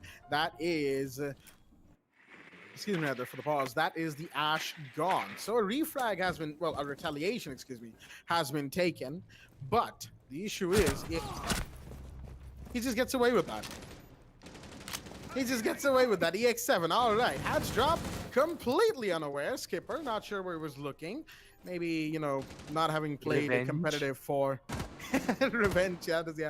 That could be the case. Maybe just having not played competitive for some time has weakened his reflexes. But EX7 is going to come down. Can he find one more? No, he can't. He found the Hibana, dropped the diffuser, but Cruzy fired back at him nice and quickly, which leaves Beat the last man standing. He knows where one of them is coming from, and that is, of course, the Nomad trying to recover the diffuser on the red carpet hallway. Flashbang goes out as Ishan's trying to find a vertical angle to use against this smoke right now. Unfortunately, unsuccessful in that endeavor. He will just try and do something about the situation he's been presented. Beat, kind of comfortable, but there we go. Diffuser recovery will come in from the Twitch nice and quickly, and Ishan and Cruzy look like they want to push through here. I'm not sure if that is advisable, and there we go. Ishan's actually going to switch things up, going all the way to his prepper, and Cruzy will join him. And I think Beat has read into that. He has to be so very careful of Prepper. He's heard the barbed wire being broken. Can he find the Twitch? Yes, he does, but gets the down. Can he get the kill? Yes, he does! Brings out the shotgun and gets the shot off just in time. As Cruzy will go down, could not get the kill quick enough. I think he expected a crouch peek from the smoke as well, because he was aiming a little low for where the smoke ended up being. But what really matters in that situation is the 1v2 came off. And UG will take first floor kitchen and kitchen service and kitchen cooking, actually, nice and quickly, and move into second floor reading room and fireplace hall here in round 3, giving themselves a nice toasty little 1-1 equalizer in the first couple of rounds here, although it's only been the first 2 rounds, so there's plenty of action more to go. But again, an early game equalizer means we're in for a nice, exciting match. A very exciting match. I do have to agree on that, Jack. Talking about the third site, second floor reading room, site where the attackers have the upper hand, unless and until if they take too much time trying to get control on towards the bar and cocktail lounge itself. We did get to see some amazing clutches coming in on the side of Beat, a 1v2 clutch. And also, it could have been a clutch for Jittery as well if he tried to eliminate the last player, which was the Nomad. Talking about this round itself, we did see Monka S made some minor mistakes, especially Skipper not being able to see where EX7's location was. It just, he just added salt into burnt areas. That's basically a very tough one to hold on to, but let's see what's going to happen as we proceed to the action phase. The site, second floor reading room, Sand will be the one who's going to bring in the Valkyrie, and EX7 was always an expert at Beat. Beat will always be playing the SAS operators. Either he'll be playing as the smoke or the mute. For now, he'll be playing as the mute to deny some vital information for the team. And Jittery, as always, bringing in the Jaeger. Let's just talk about Monka S's attack phase though. Skipper this time will be going for a 6th pick. Switching from the sledge to the IQ, I do have to agree why you would need an IQ, because those scanners will be able to detect what kind of utilities that UG has in their possession, especially Sandy's Valkyrie cams. Those are very important, and if Monka S doesn't see it, and if Union Gaming converts those information into kills, things are not looking too well if Monka S doesn't figure that situation out. Although the Ash's breaching charge will deal some major damage, or I believe some of the gunshots on the person who repelled in towards right in towards the cocktail lounge window did deal some major damage, but still talking about the round itself, Monka S still have a lot of time to talk about it. The Nomad's air jab placements will be placed right outside to make sure that the runouts would not happen. And talking about Buckinator, he is always an expert when it comes to using those shock drones. Just needs to make sure he'll be able to eliminate those utilities, especially the ADS. Two of the ADSs, which has been placed right in towards the toilets. Talking about the site itself, this is second floor reading room. Looks like the attackers haven't got a single control in the site, right in the third floor itself. The attackers are still kind of confused. Maybe they're just trying to figure out a way by using their drone wars to give them information. Talking about their economy itself, already 3 of the drone works has been destroyed. It looks like Cruz will be able to find one. This is Sandy taken out of the equation, but here comes Beat with the refract, taking out Potato Aim with the SMG-11. Jittery really needs to be careful. They're in towards third floor bar, and looks like it's not going to happen. Well, Buckinator with those plays, be able to take out both Beat and Jittery. And looks like it is Unions Gaming time to be in trouble because there are only 2 players left. Let's see what's going to happen here if Monka S doesn't find out a situation. Oh, EX7 with that first kill, though. That was a good little long shot onto Ishan, making sure that at the very least retaliation is taken onto the Twitch, who single-handedly cleared out the second floor roam game from Jirri and Beat. Of course, Sandy went down a lot sooner than I think Union expected, so things were definitely looking dicey already. Azora, no, trying to rotate in this side, and Lusty Boy gets both because they lined up for him, bearing 9 in hand. He was the one to down the Maestro, couldn't quite confirm, pushes in and lets the bearing 9 go to town on both the Maestro and the Pulse.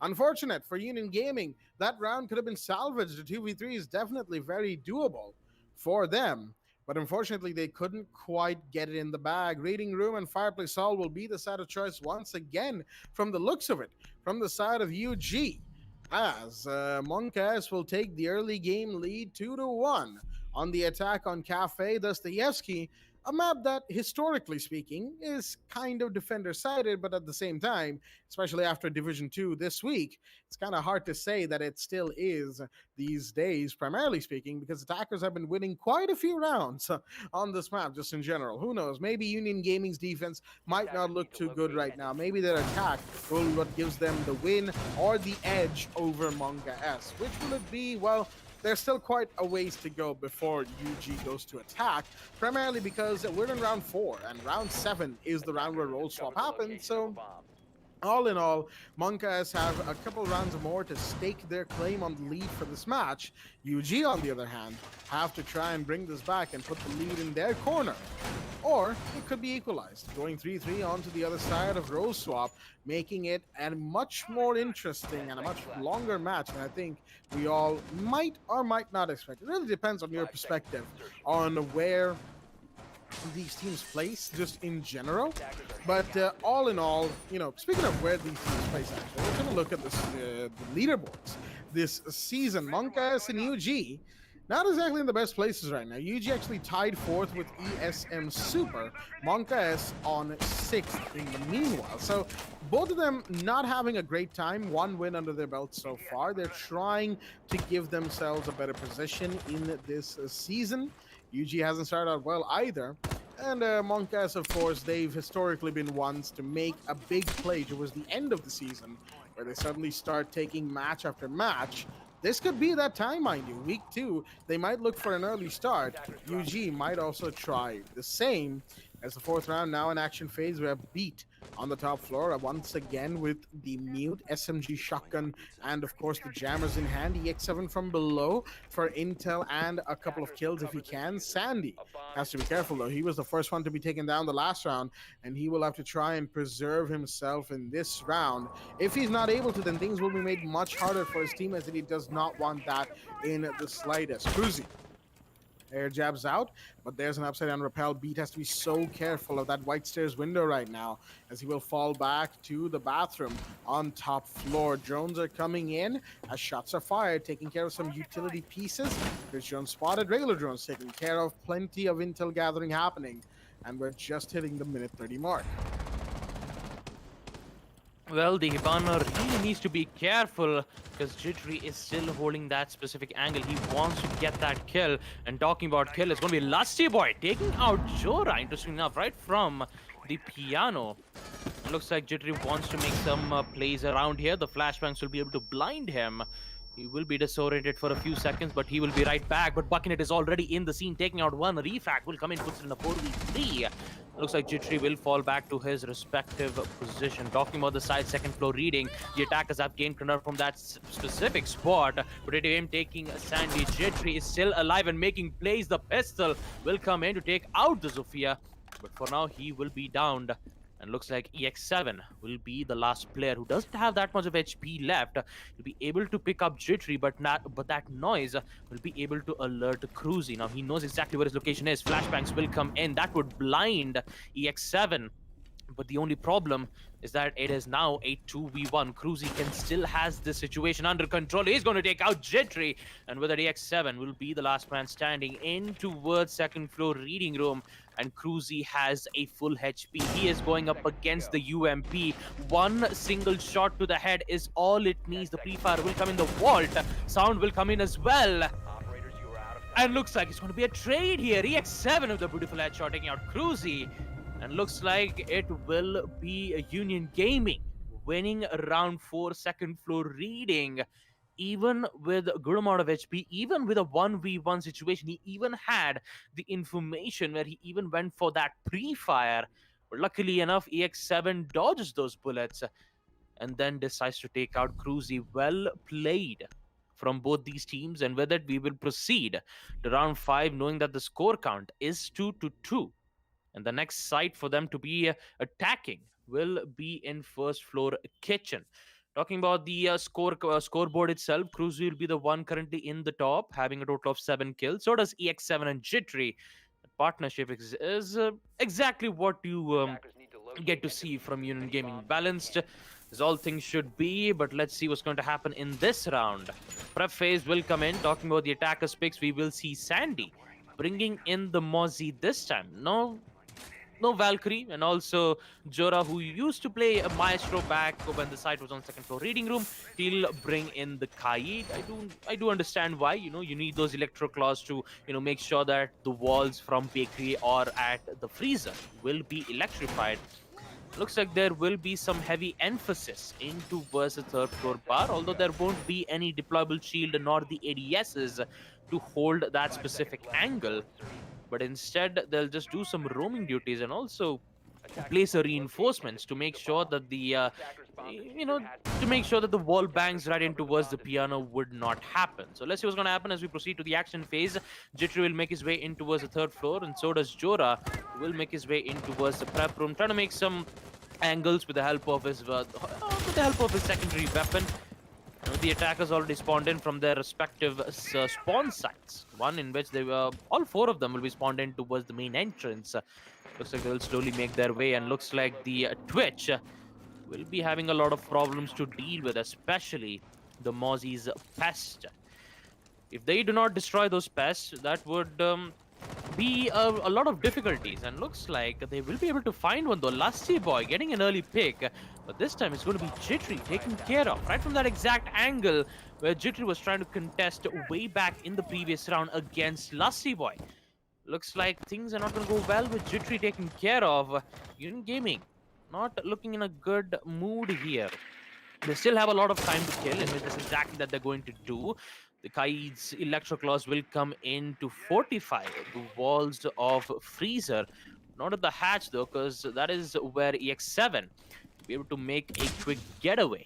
Talking about Cruzy though, he will use the air jabs to make sure that the flank watches will be covered and also give them vital information to where exactly the defenders' location are. Beat will be able to make some slight altercations to the wall by making it a bit of an open wall so that they'll be able to get proper information on what kind of push that the attackers will be doing as of now. Buckinator and Cruzy slowly making their way in towards Bakery.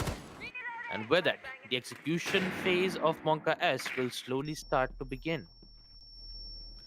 That it most certainly will right now as round 5 continues to ramp up. He's going to take another kill. That's EX7 off the board. The 2 big playmakers of UG are right now no longer in play, which will leave it up to Sandy as Jora goes down to Ishan as well. Things are not looking too good, and I apologize if there's some noise coming in from the background as the Mozzie pushes out, gets one, and there we go. Sandy the newest-ish addition, outside of Jota, of course, to the Union Gaming roster. We saw him burst onto the scene with a couple of clutches, but unfortunately, this will not be his day, and neither will it be Beats. Skipper and Potato Aim finish them off in quick succession, as Monkas will take the round nice and quickly and move into the lead once again, giving themselves a 3-2 scoreline going into round 6. And with that, it's the last round before roll swap, ladies and gentlemen. So it's going to be made a whole lot more interesting, as this is the last round before roll swap. And it could either be an equalizer, which gives UG a bit of a breather when they go on to attack on the other side, or it could be that Monkas takes the lead, goes into defense, and fortifies it even farther. We're about to find out, as the Wamai will be picked in by Sandy in this round, deciding not to use the Mozzie, excuse me, right there. Because let's be real here, while the P10 Roni is amazing for headshots and just an amazing gun in general, that small, tiny ammo count on that thing doesn't exactly do it any favors. And I think that's one of the reasons. And of course, the other one is the difference in utility that is required here. On my magnets for utility denial rather than information denial, which is what Mozzie does. It's two very distinct roles. And excuse me right there. And of course, Sandy, given the way that the shield and the magnets are being set up right now, is very clearly going to be holding in the bathroom slash pixel angle area of piano, which makes it a very good spot for Wamai to be on. He constantly generates those magnets, at least 4 of them, the first one that he gets in the prep phase itself, and then he can just deploy them, continue to deny utility for as long as required, and with those ADSs in tandem, makes things a whole lot better to hold, and a whole lot less scary, if you will, for any defender holding pixel. Of course, that is what we normally get to see from this position, and it usually is denied fairly easily these days after, of course, Jaeger's ADS received a big change and Wamai lost a magnet, and that little, in tandem work that you could have an ADS and a magnet looking in the same line of sight with no issues in what prioritizes which gadget is, that was taken away. That little priority play right there. As looks like Lusty Boy, in the meanwhile, can't exactly get priority on that castle barricade because of a mute jammer that has been placed right below it in anticipation of that play from the Hibana. That's good stuff right there, but Sandy's got to be careful right now because the white corridor window has just been blown open. That's Lusty Boy once again. He wants to make this play happen, and in the last few rounds, he's been the one to take the first kill, irrespective of the round's result for Monka S, and he will find the first kill again. It's EXO off the board as Deshaun finds Beat, and now suddenly things are taking a turn for the worse. Union Gaming have lost 2 huge players right now, as we are just moving into the minute 30 mark, which means Monkas has plenty of time to consolidate this advantage and push into sight, making things all the more worse for Union Gaming. Well, what's even more worse is Jittery being detected right from the 3rd floor bar. Looks like Monka S will make sure that the threat is neutralized. Jittery will be the only player in which Monka S needs to worry about. If they don't, if Jittery makes some miraculous plays, looks like it's not going to work out well, but Lusty Boy is on a roll there in towards bathroom, taking out Sandy.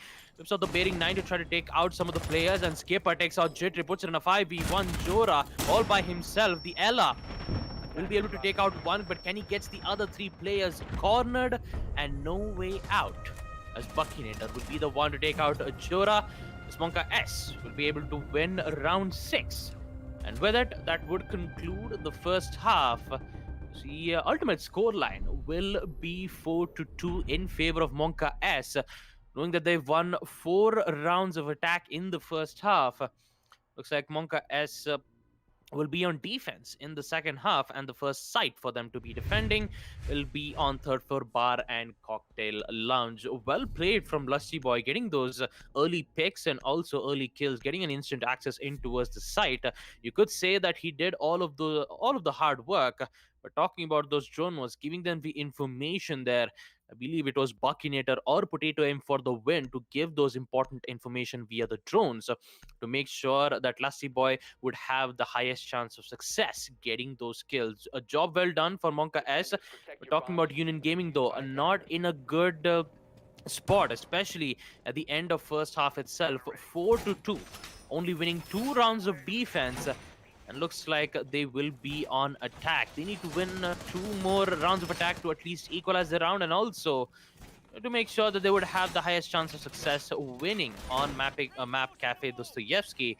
And yeah, talking about the leaderboards itself, just like Jack said, currently Union Gaming not looking in a good way. Currently, Virtual 5 Esports will be the one to hold the first position, whereas Union Gaming currently in 4. I mean, we just tied up with ESM Super, only winning 1 match, losing 1. If Monka S wins this, they'll be able to put in the top of the, I wouldn't say top of the leaderboard. They would be in the 4th position where ESM Super is.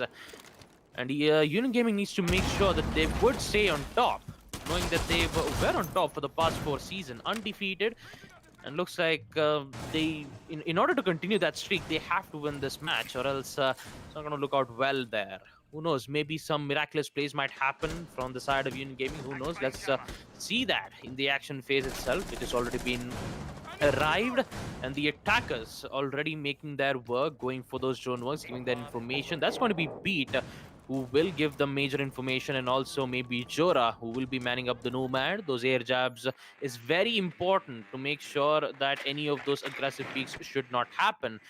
But although placing the Nomad air jabs in towards the building is more efficient than placing it right outside if the attackers are trying to repel in. And that's exactly what Jora is going to do. The red stairs will be air jabbed, and looks like they won't be able to see Buckinator pushing in towards the piano room. EX7 taken care of, puts it in a 5v4 yet again. Looks like Monka S has the upper hand here yet again. EX7 has been picked out quite early the past 6 rounds. Although there were some of the players have been doing quite a lot. Looks like for now he's just going to be giving information to their team. We've got the drop in coming in, but Ashan, oh boy, somehow manages to get beat regardless, but gets stuck on that wall next to the pixel angle, and Jora will finally shut him down. But the damage has been dealt. You know, you have beat and EX7 gone as Jora finds a second skipper to go down now. Is going to make things a whole lot better for them. Jittery finds Cruzy in the meanwhile, and suddenly things have taken a big upswing for the side of Union Gaming's attack. But the issue is, still a Potato Aim down below, preserving himself. Lusty Boy finds a big kill in the meanwhile, as Jiri will go down. He wants a couple more right now, of course. They need to get these final 2, as Jora throws out a drone, probably to bait, if you will, and for the dead teammates to spectate and give them all the intel in the world. Going to fly as Potato Aim's coming up white stairs. Lusty Boy takes a tiny bit of damage, not a whole lot. Second grenade comes in. Will that do anything? Yes, it does. That's quite a lot of damage, mind you, as his push will be seen. And Potato Aim is now coming in. He's trying to help his teammate, but Lusty Boy will be down in the meanwhile, and now it's a 1v2, all down to the Malusi, the last man standing. Potato Aim, he's been spotted, and it will be Sandy to finish him off nice and quickly. Union Gaming coming back from a 2 versus 4, if you will, making this round their own, finally giving themselves a better situation, a better position in this match than they started off on, if you will, in this first half of the match. I mean, they haven't had a good first half. Let's be real here. 4-2 down going into roll swap, not that great. But now, in round 8, given that it's 3-4 and they only need 1 round to equalize, they've got a good chance of making this match their own. As of course, the memes fly in the all chat. Skipper admitting that he may or may not have been not playing Rainbow Six too much as of recently. Can't really blame him. But all in all, third floor bar seems to be the set of choice once again, as round 8 is underway. Round 8. Monka S having 3 C4s in their hand. Looks like they will go for a C4 play right from below. The main problem is they need to make sure that the pillars, reading room, or maybe in red stairs control would be in their favor. Unless and until if Monka S understands what Monka S's motives are, eliminating the C4 players should get the job done. Although going up against Lusty Boy is not going to be a good. It's not going to be an easy job for Ian Gaming as well to talk about it, because the way how Lusty Boy is playing, not only just getting early kills on attack, but also on defense, holding his ground on third floor bar is exactly what Monka S needs right now. They need to get those kills. They need to make those holds as best as possible, so that Union Gaming could not give an inch towards the side. And that's exactly what Lusty Boy is doing. Although the teams, maybe Potato Aim and Buckinator, the one who made those impressive double kill, unfortunately gets stuck to the wall. It was quite unfortunate, but that led Union Gaming slowly gain their momentum, in control in towards Piano, and then slowly making their way in towards the side. Although from the action phase itself, you might be able to see Buckinator not going for an aggressive peek as of now. He'll just hold an angle in towards the bathrooms, and so does Potato Aim, which will relocate his Valkyrie camps and try to open it up. But EX7, oh boy, taking out Buckinator this time. It's a game of revenge. I mean, it was EX7 getting picked off from Skipper, and Skipper taking out EX7, vice versa. This time it was Buckinator eliminating EX7 in the previous round, and EX7 vice versa. Basically, a lot of refrag games coming in from both these teams, but this time it is EX7 to gain the upper hand here. Taking out Buckinator is exactly what he needed, which would force the defenders to hold the bathroom side yet again, and this time it's going to be the Valkyrie to be holding that specific angle. This would give the attackers a chance to head in towards the white stairs to hold the angle and try to eliminate players off by surprise. The drone watch will give them the confirmation as well from Jittery and Sandy. Looks like they have got the idea on where exactly the positionings are. Beat will be able to take out an interesting attachment, though, the suppressor in the AK. Jit will be able to take out the barbed wire. Shouldn't have much of a problem. The only problem that they need to deal with is a total of 3 C4s in the hands of Monka S. And talking about minute, though, they only have... talking about time, they only have a minute to make their players. EX7 gets one more. That is Skipper taken care of. And with it, the entire site will be in their hands. They really need to be careful of those C4, one of which will be used to try to open to blow up in towards the new hatch, and Jittery still holding an angle in towards the freezer. He knows exactly where those positionings are, and Cruzy still holding in towards the piano, but EX7 is going haywire, taking out Lusty Boy just by repelling. 3 kills just by repelling out. That's how great EX7 is, and looks like Beat will to go in for the plant, which would force Monka S to put themselves in a post-plant situation. The pre-fires will come in, also the cover. Looks like Potato Aim decides to go for a peek, for a run out, but looks like it's not going to work out well. Post plant 2v5. Make that a 1v5 as B takes out Cruzy. And looks like the last player, Potato Aim, needs to figure out a way. Jittery will be able to see him. Whips out the Musoc pistol, and so does Jora, who will be able to take out the Valkyrie, which shouldn't have any problems at all. And with it, Union Gaming will be able to get a flawless round itself. Round 8, third floor bar goes to the favor of Union Gaming, as they'll be able to equalize the round here, 4-4. As we proceed to round 9, the site for them will be in first floor kitchen service and cooking. If Monka S does not win this specific site, and that means Union Gaming will be in the lead. And talking about EX7, though, 3 kills just by repelling from that specific angle, taking out Buckinator, Cruzy, and the next player, I believe that was Skipper, I believe. Quite unfortunate, but talking about EX7, though, he knew exactly what needs to be done. And looks like they'll be able to win it. Round 9 will proceed, the site being on first floor kitchen. 6 pick will come in from Jora, switching from the Nomad to the Twitch, and Skipper switching from the Dock to the Bandit. Attackers need to locate and defuse bombs. A couple of 6 picks, and with that, round 9 is now underway, ladies and gentlemen. 4-4 as Union Gaming have equalized. Going into this 9th round right now. A good stuff from them, all things considered, if you will. And of course, they have made it work on the attack. As it turns out, I was kind of thinking this way, and of course, that is what we were speculating in the first half of the match, that UG might not be having too great of a time on defense, but once they go to attack, we may or may not see them start taking back-to-back rounds, and that is exactly what has happened. EX7 as well getting a little bit of revenge, if you will, for being the first one to be dropped by Lusty Boy so many times. He's now the one dropping the bodies first and foremost against the side of Monka S. As we're gonna have the first floor kitchen. The defense coming in on first floor kitchen, excuse me, right there. Cruzy with the Kaid, interestingly enough, rocking the phone book suppressor. Oh boy, I believe there's a little bit of a pause from my end. Apologies for that one. But yeah, rocking the phone book suppressor, Cruzy right there. Has to be careful though.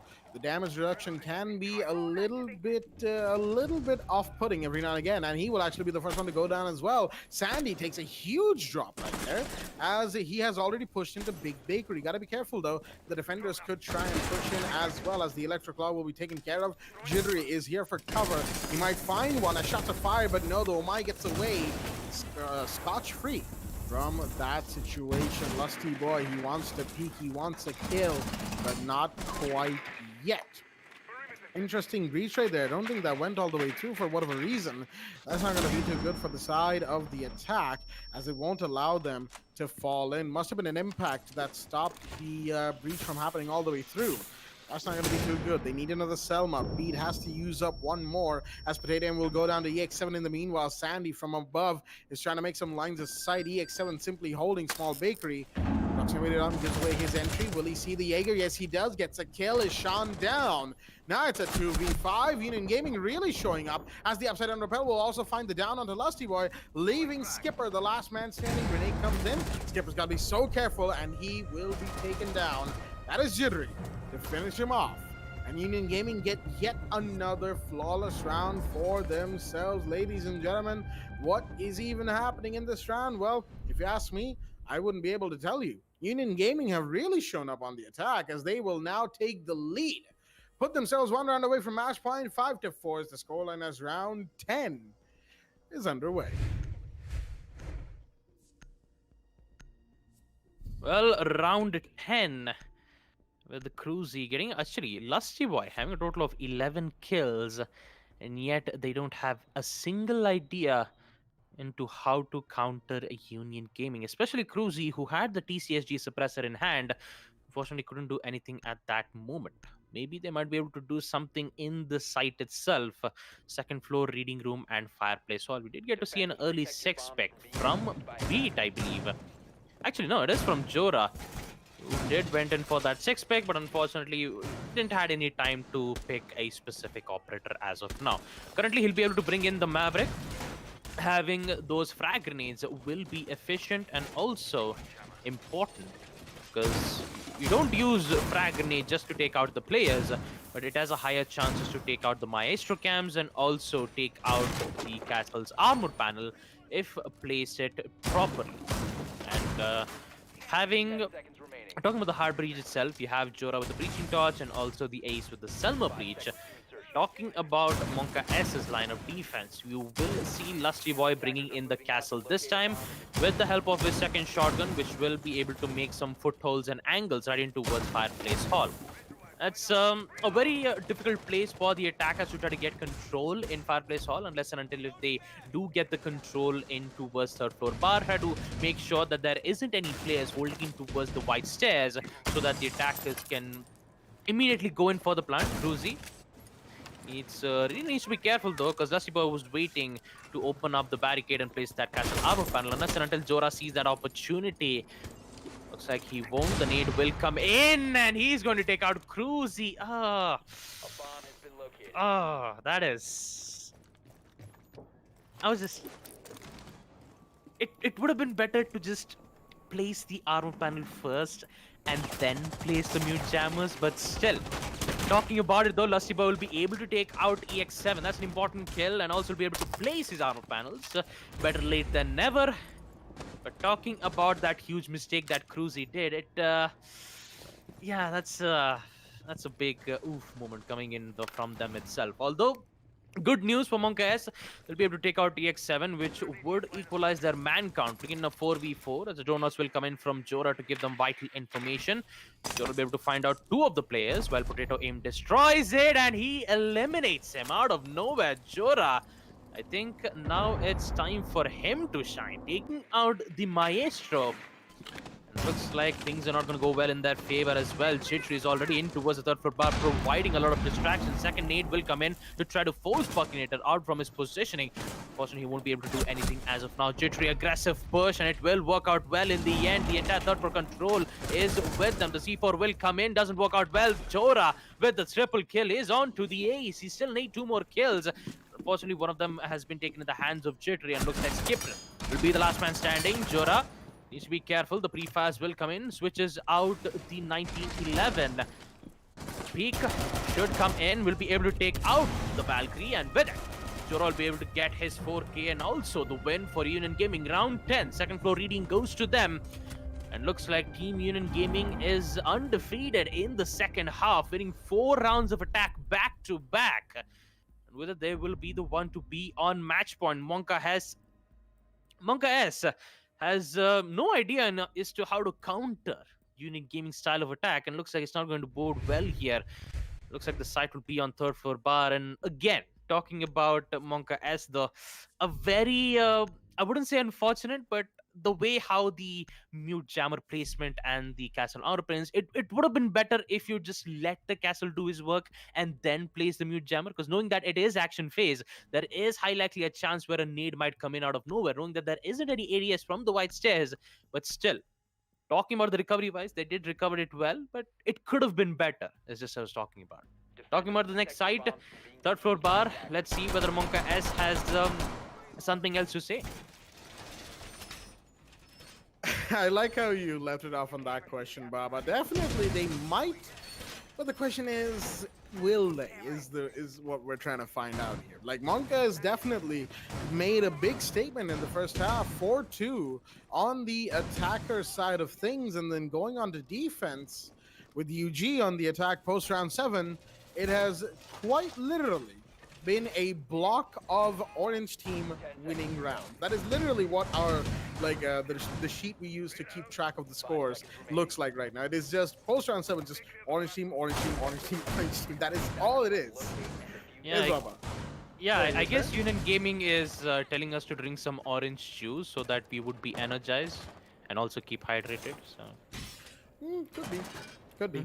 I mean, you know, orange juice is always nice, just to make sure to put some spice in your everyday beverages and whatnot. Just a little bit, not spice, I'd say, a little bit of spice in an orange drink, Jack. All right, I get it. I messed up. I mean, I mean, sometimes up, it does work. You know, I messed up in that. I apologize for that one. All right. Maybe my I might isn't always experiment the best. I don't always make the best analogies, right? Let's be real here. Right? I mean, maybe I will. In a siege match? Come on. Maybe I will use an orange drink with a bit of mirchi. I still have green mirchi. I could still use it and drink. Maybe I might be able to give a review. Who knows? Maybe not. I mean, I let me know. All right, let me know when you do, if you do, at any point in time. Regardless, EX7 seems to have gone down in the meanwhile while we were debating the ethical orange nature, juice with spice. The ethical nature of orange juice with spices. Do forgive us, ladies and gentlemen, but sometimes we kind of get sidetracked from the action happening on screen. I mean, yesterday's final match was quite the it was quite the turnaround, if you will. So anyway. EX7 has gone down, unfortunately, for Union Gaming, but we know that it's not exactly too bad, as the grenade will come in on Demazi. The refrag from Jora, as he was found by Cruzy. Cruzy did take the kill, mind you, but Jora quite literally dropped a grenade on his head before he went down. That's quite literally achievement unlocked martyrdom right there, as the live grenade catches Demazi, finishes him off. But UG still has taken quite the beating today, and that is going to be, it's not going to be too good for them. EX7 and Jora have gone down. That's the 2 playmakers from the previous 2 rounds. You still have Beat, Jittery, and Sandy, of course, who can still make this round their own. All they need to do is find a few heads and get those kills. Potato Aim, that's an interesting position to be holding right now, as Beat's going to push out onto the balcony. He's got to be careful. Skipper finds Jittery in the meanwhile. Huge drop right there, as now we have all that's left for Union is Sandy. Beat will go down. And Lusty Boy, he's about to find out whether or not he can take this kill any second now. Sandy is actually going to find one. That's Sean off the board. Good drop onto the man right there, as the C4 goes out from Skipper from down below, but I don't think it's going to find anything just yet, if you will. Sandy's just waiting. He knows that he doesn't have to do too much, or he can give his teammates time to talk about what went wrong. As the grenade will go out, that's actually going to find the smoke. But unfortunately, Lusty Boy was right there to take the refrag as required. And with that, ladies and gentlemen, it's not going to go all the way to the victory for the side of Union Gaming. You know, we did mention that the current like the side that has won rounds, right? It was a gigantic wall of orange. I think Monka S had heard us, and it's like, you know what?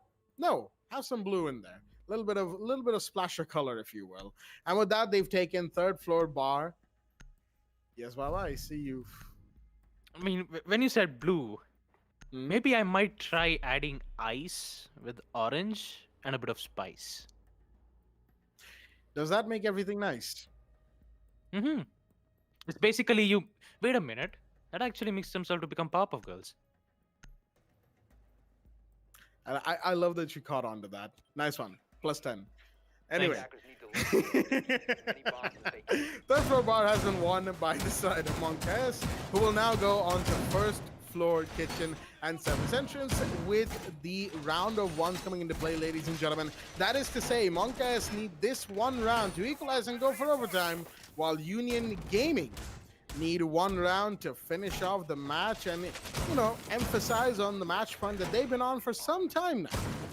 We're about to find out if that is going to happen, as first floor kitchen is the site of the showdown. Talking about Monka S's hold on third floor bar, it was amazing, especially in the hands of Lusty Boy, who was playing as the Wumai. Did make sure that he'll be able to get those kills as best as possible. Eliminating EX7 and Jittery is exactly what Monka S needs. And currently, they are in a round of ones, ladies and gentlemen. One round for Monka S for this match on overtime, and one round for Union Gaming to seal the deal. Will it happen? Will we see overtime? We're about to find out in round 12, first floor kitchen side. Talking about Lusty Boy, he'll be able to place his armor panels, which is in towards the double door, courtroom window, and also from small bakery, followed up with a rotate.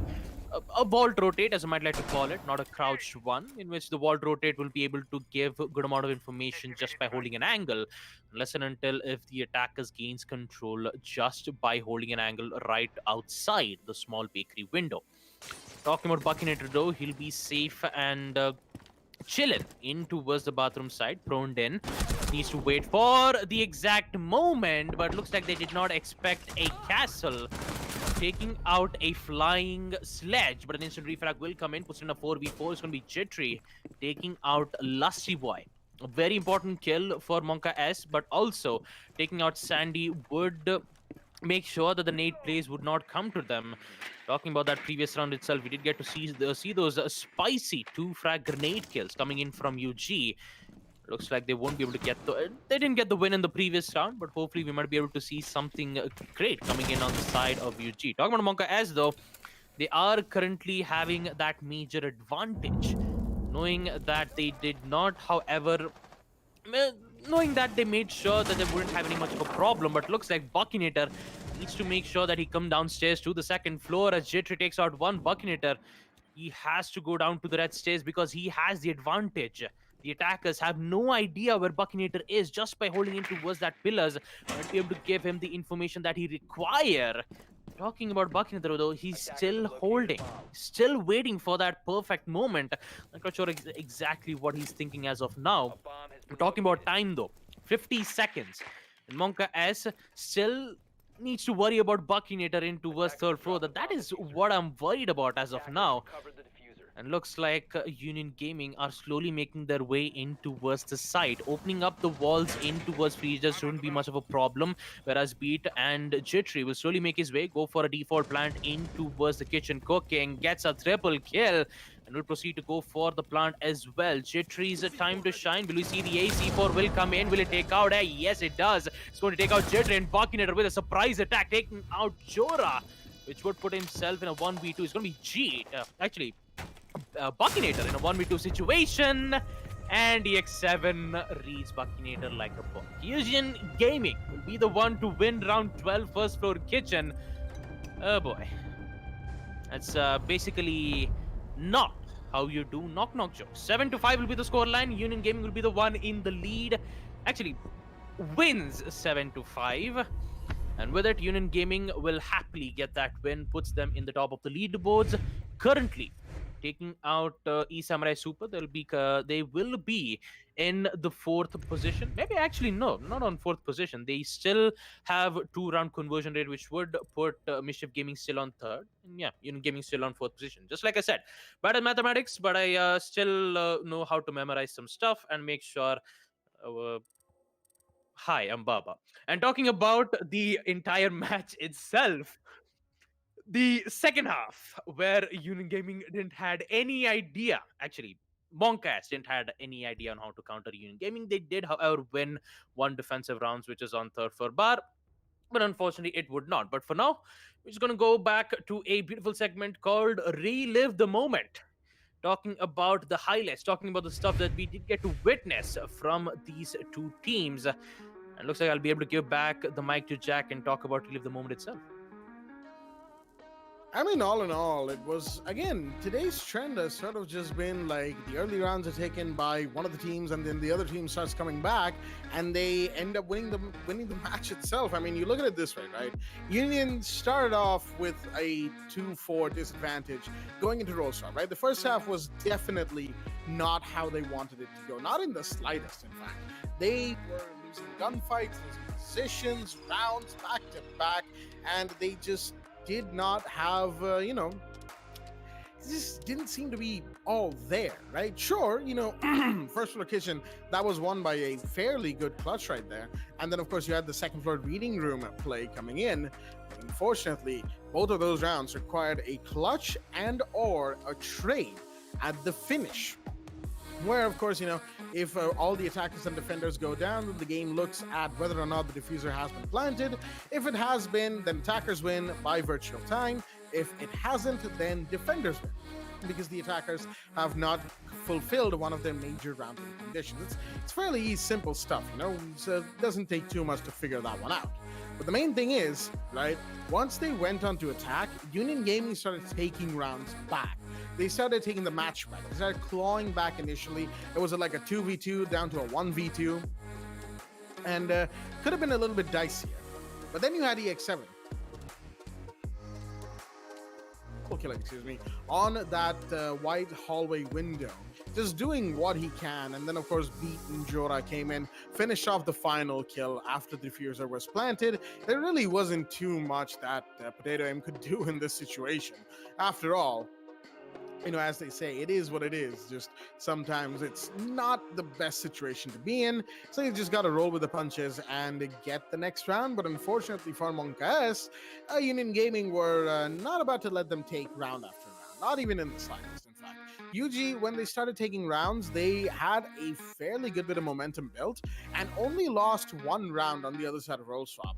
In all 6 rounds, 7 to 12 that is, that happened on the other side of round 7 roll swap, Union Gaming have only lost one, and that only pushed them onto the round of ones, round 12. Other than that, it would have been straight, from 2-4 to 7-4. Monkas did fight back. They did take a round, which was the 11th round right there. And I have to say, it looked good from Monkas' side. For the most part, they were, taking advantage of Union Gaming, making mistakes here and there, and making sure that under no circumstances that UG were allowed to get away with taking a big lead in the match situation. Even then, it was a very clutchable situation for the Sledge. Unfortunately, he just didn't count on Lusty Boy being right there next to the entry door from Cigar Shop. And then, of course, you had Union emphasizing at the correct time when it came to getting the plant off. They had their roamers cleared out. Even though the man count was equalized, Beat, excuse me right there, Beat and EX7 were more than ready for what the side of Monkas was trying. And that and the fact that, I kind of have to agree, EX7 really did just say that's not how you do a knock-knock joke. Regardless, ladies and gentlemen, that is going to do it for the streams of the night. That's it from myself, Blackjack, your co-host, my co-host as well, Baba Gusta and Foxy, and of course, our admin, Eisen. As we'll be signing off for the night, coming back tomorrow for more Division 1 action. So y'all had best be there, and we will see you tomorrow with Division 1 once again for the finale of Week 2. Stay tuned, and good night.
Bye.